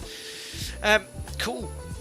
Right then, guys, well, we'll turn the music down there. Thank you to everyone that turned up during today's stream. It was extremely enjoyable as ever. I hope you found that really interesting regarding winter ops as well. It was really good fun for me this morning to actually have a little preparation for this stream, go through all the winter ops myself, because it's been a real refresher for me. That means, well, I'm not really going flying anytime soon, because pretty much my base is ground to a stop. But when I do go flying, using the simulators like this is very good to refresh those procedures as well. So if you do have any comments, leave them in the comment section below after the video. And don't forget as well to check out the pinned comment with my old tutorial. Yes, it's 3 years old, but everything is still correct with regards to those procedures. There's been some subtle changes based on my operator's SOPs, but essentially it's the same thing we're doing there. Right then, let's chat more replay. There we go. Perfect. So I'll just disconnect off that sim. There we are. Oh, don't you start doing that. Hold on, let me just detune the... I'm just going to detune the frequency there, otherwise we're going to get ATIS on the replay. Right, let's stick ourselves on a short final there. Very happy with that approach. Oh, I don't understand X-Plane. X-Plane does this sometimes where it just basically gives you the ATIS continuously. It's so annoying.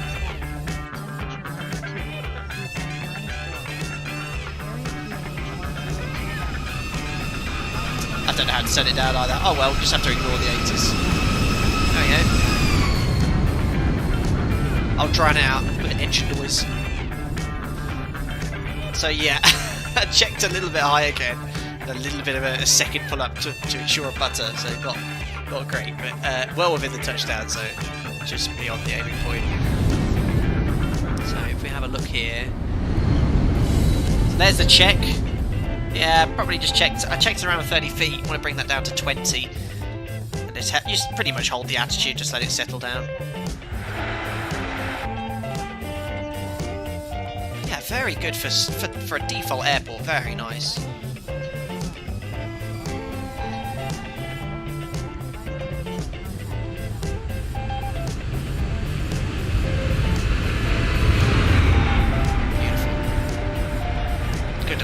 Really good on my centre line tracking on X-Plane 11. I managed to nail the centre line, as I'd hoped to. Let's do it. Got a tower view. Bit far out. Oh, and you can't really see anything, unfortunately.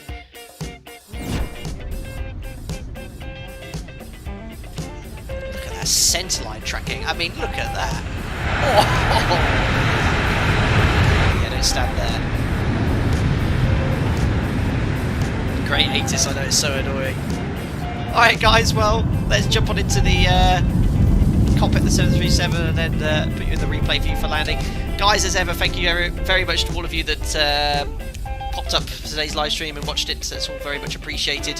To everyone that's new to the channel, thank you very much. Welcome. Don't forget to subscribe, like the video. To all the members, as ever, again, thank you very much for the continued support as well. I'll be on my Discord very soon for some Assetto Corso Racing. Note to all the people that play that. We'll have another race again soon. That was really good fun. And yeah, to all the regular subscribers, thank you very much for watching. If you have any comments, as I said earlier, about winter operations, make sure you leave that in the comment section. I'll try and get back to you as soon as possible to answer any of those queries. And next, going live perhaps on Flight Deck Sim. Have you noticed this is the 5th stream in a row I've done it in 3 days? So I'm basically doing a stream on Flight Deck Sim, 2 days off, stream on Flight Deck Sim, 2 days off, and I quite like this pattern I've got going at the moment. So it's now Monday.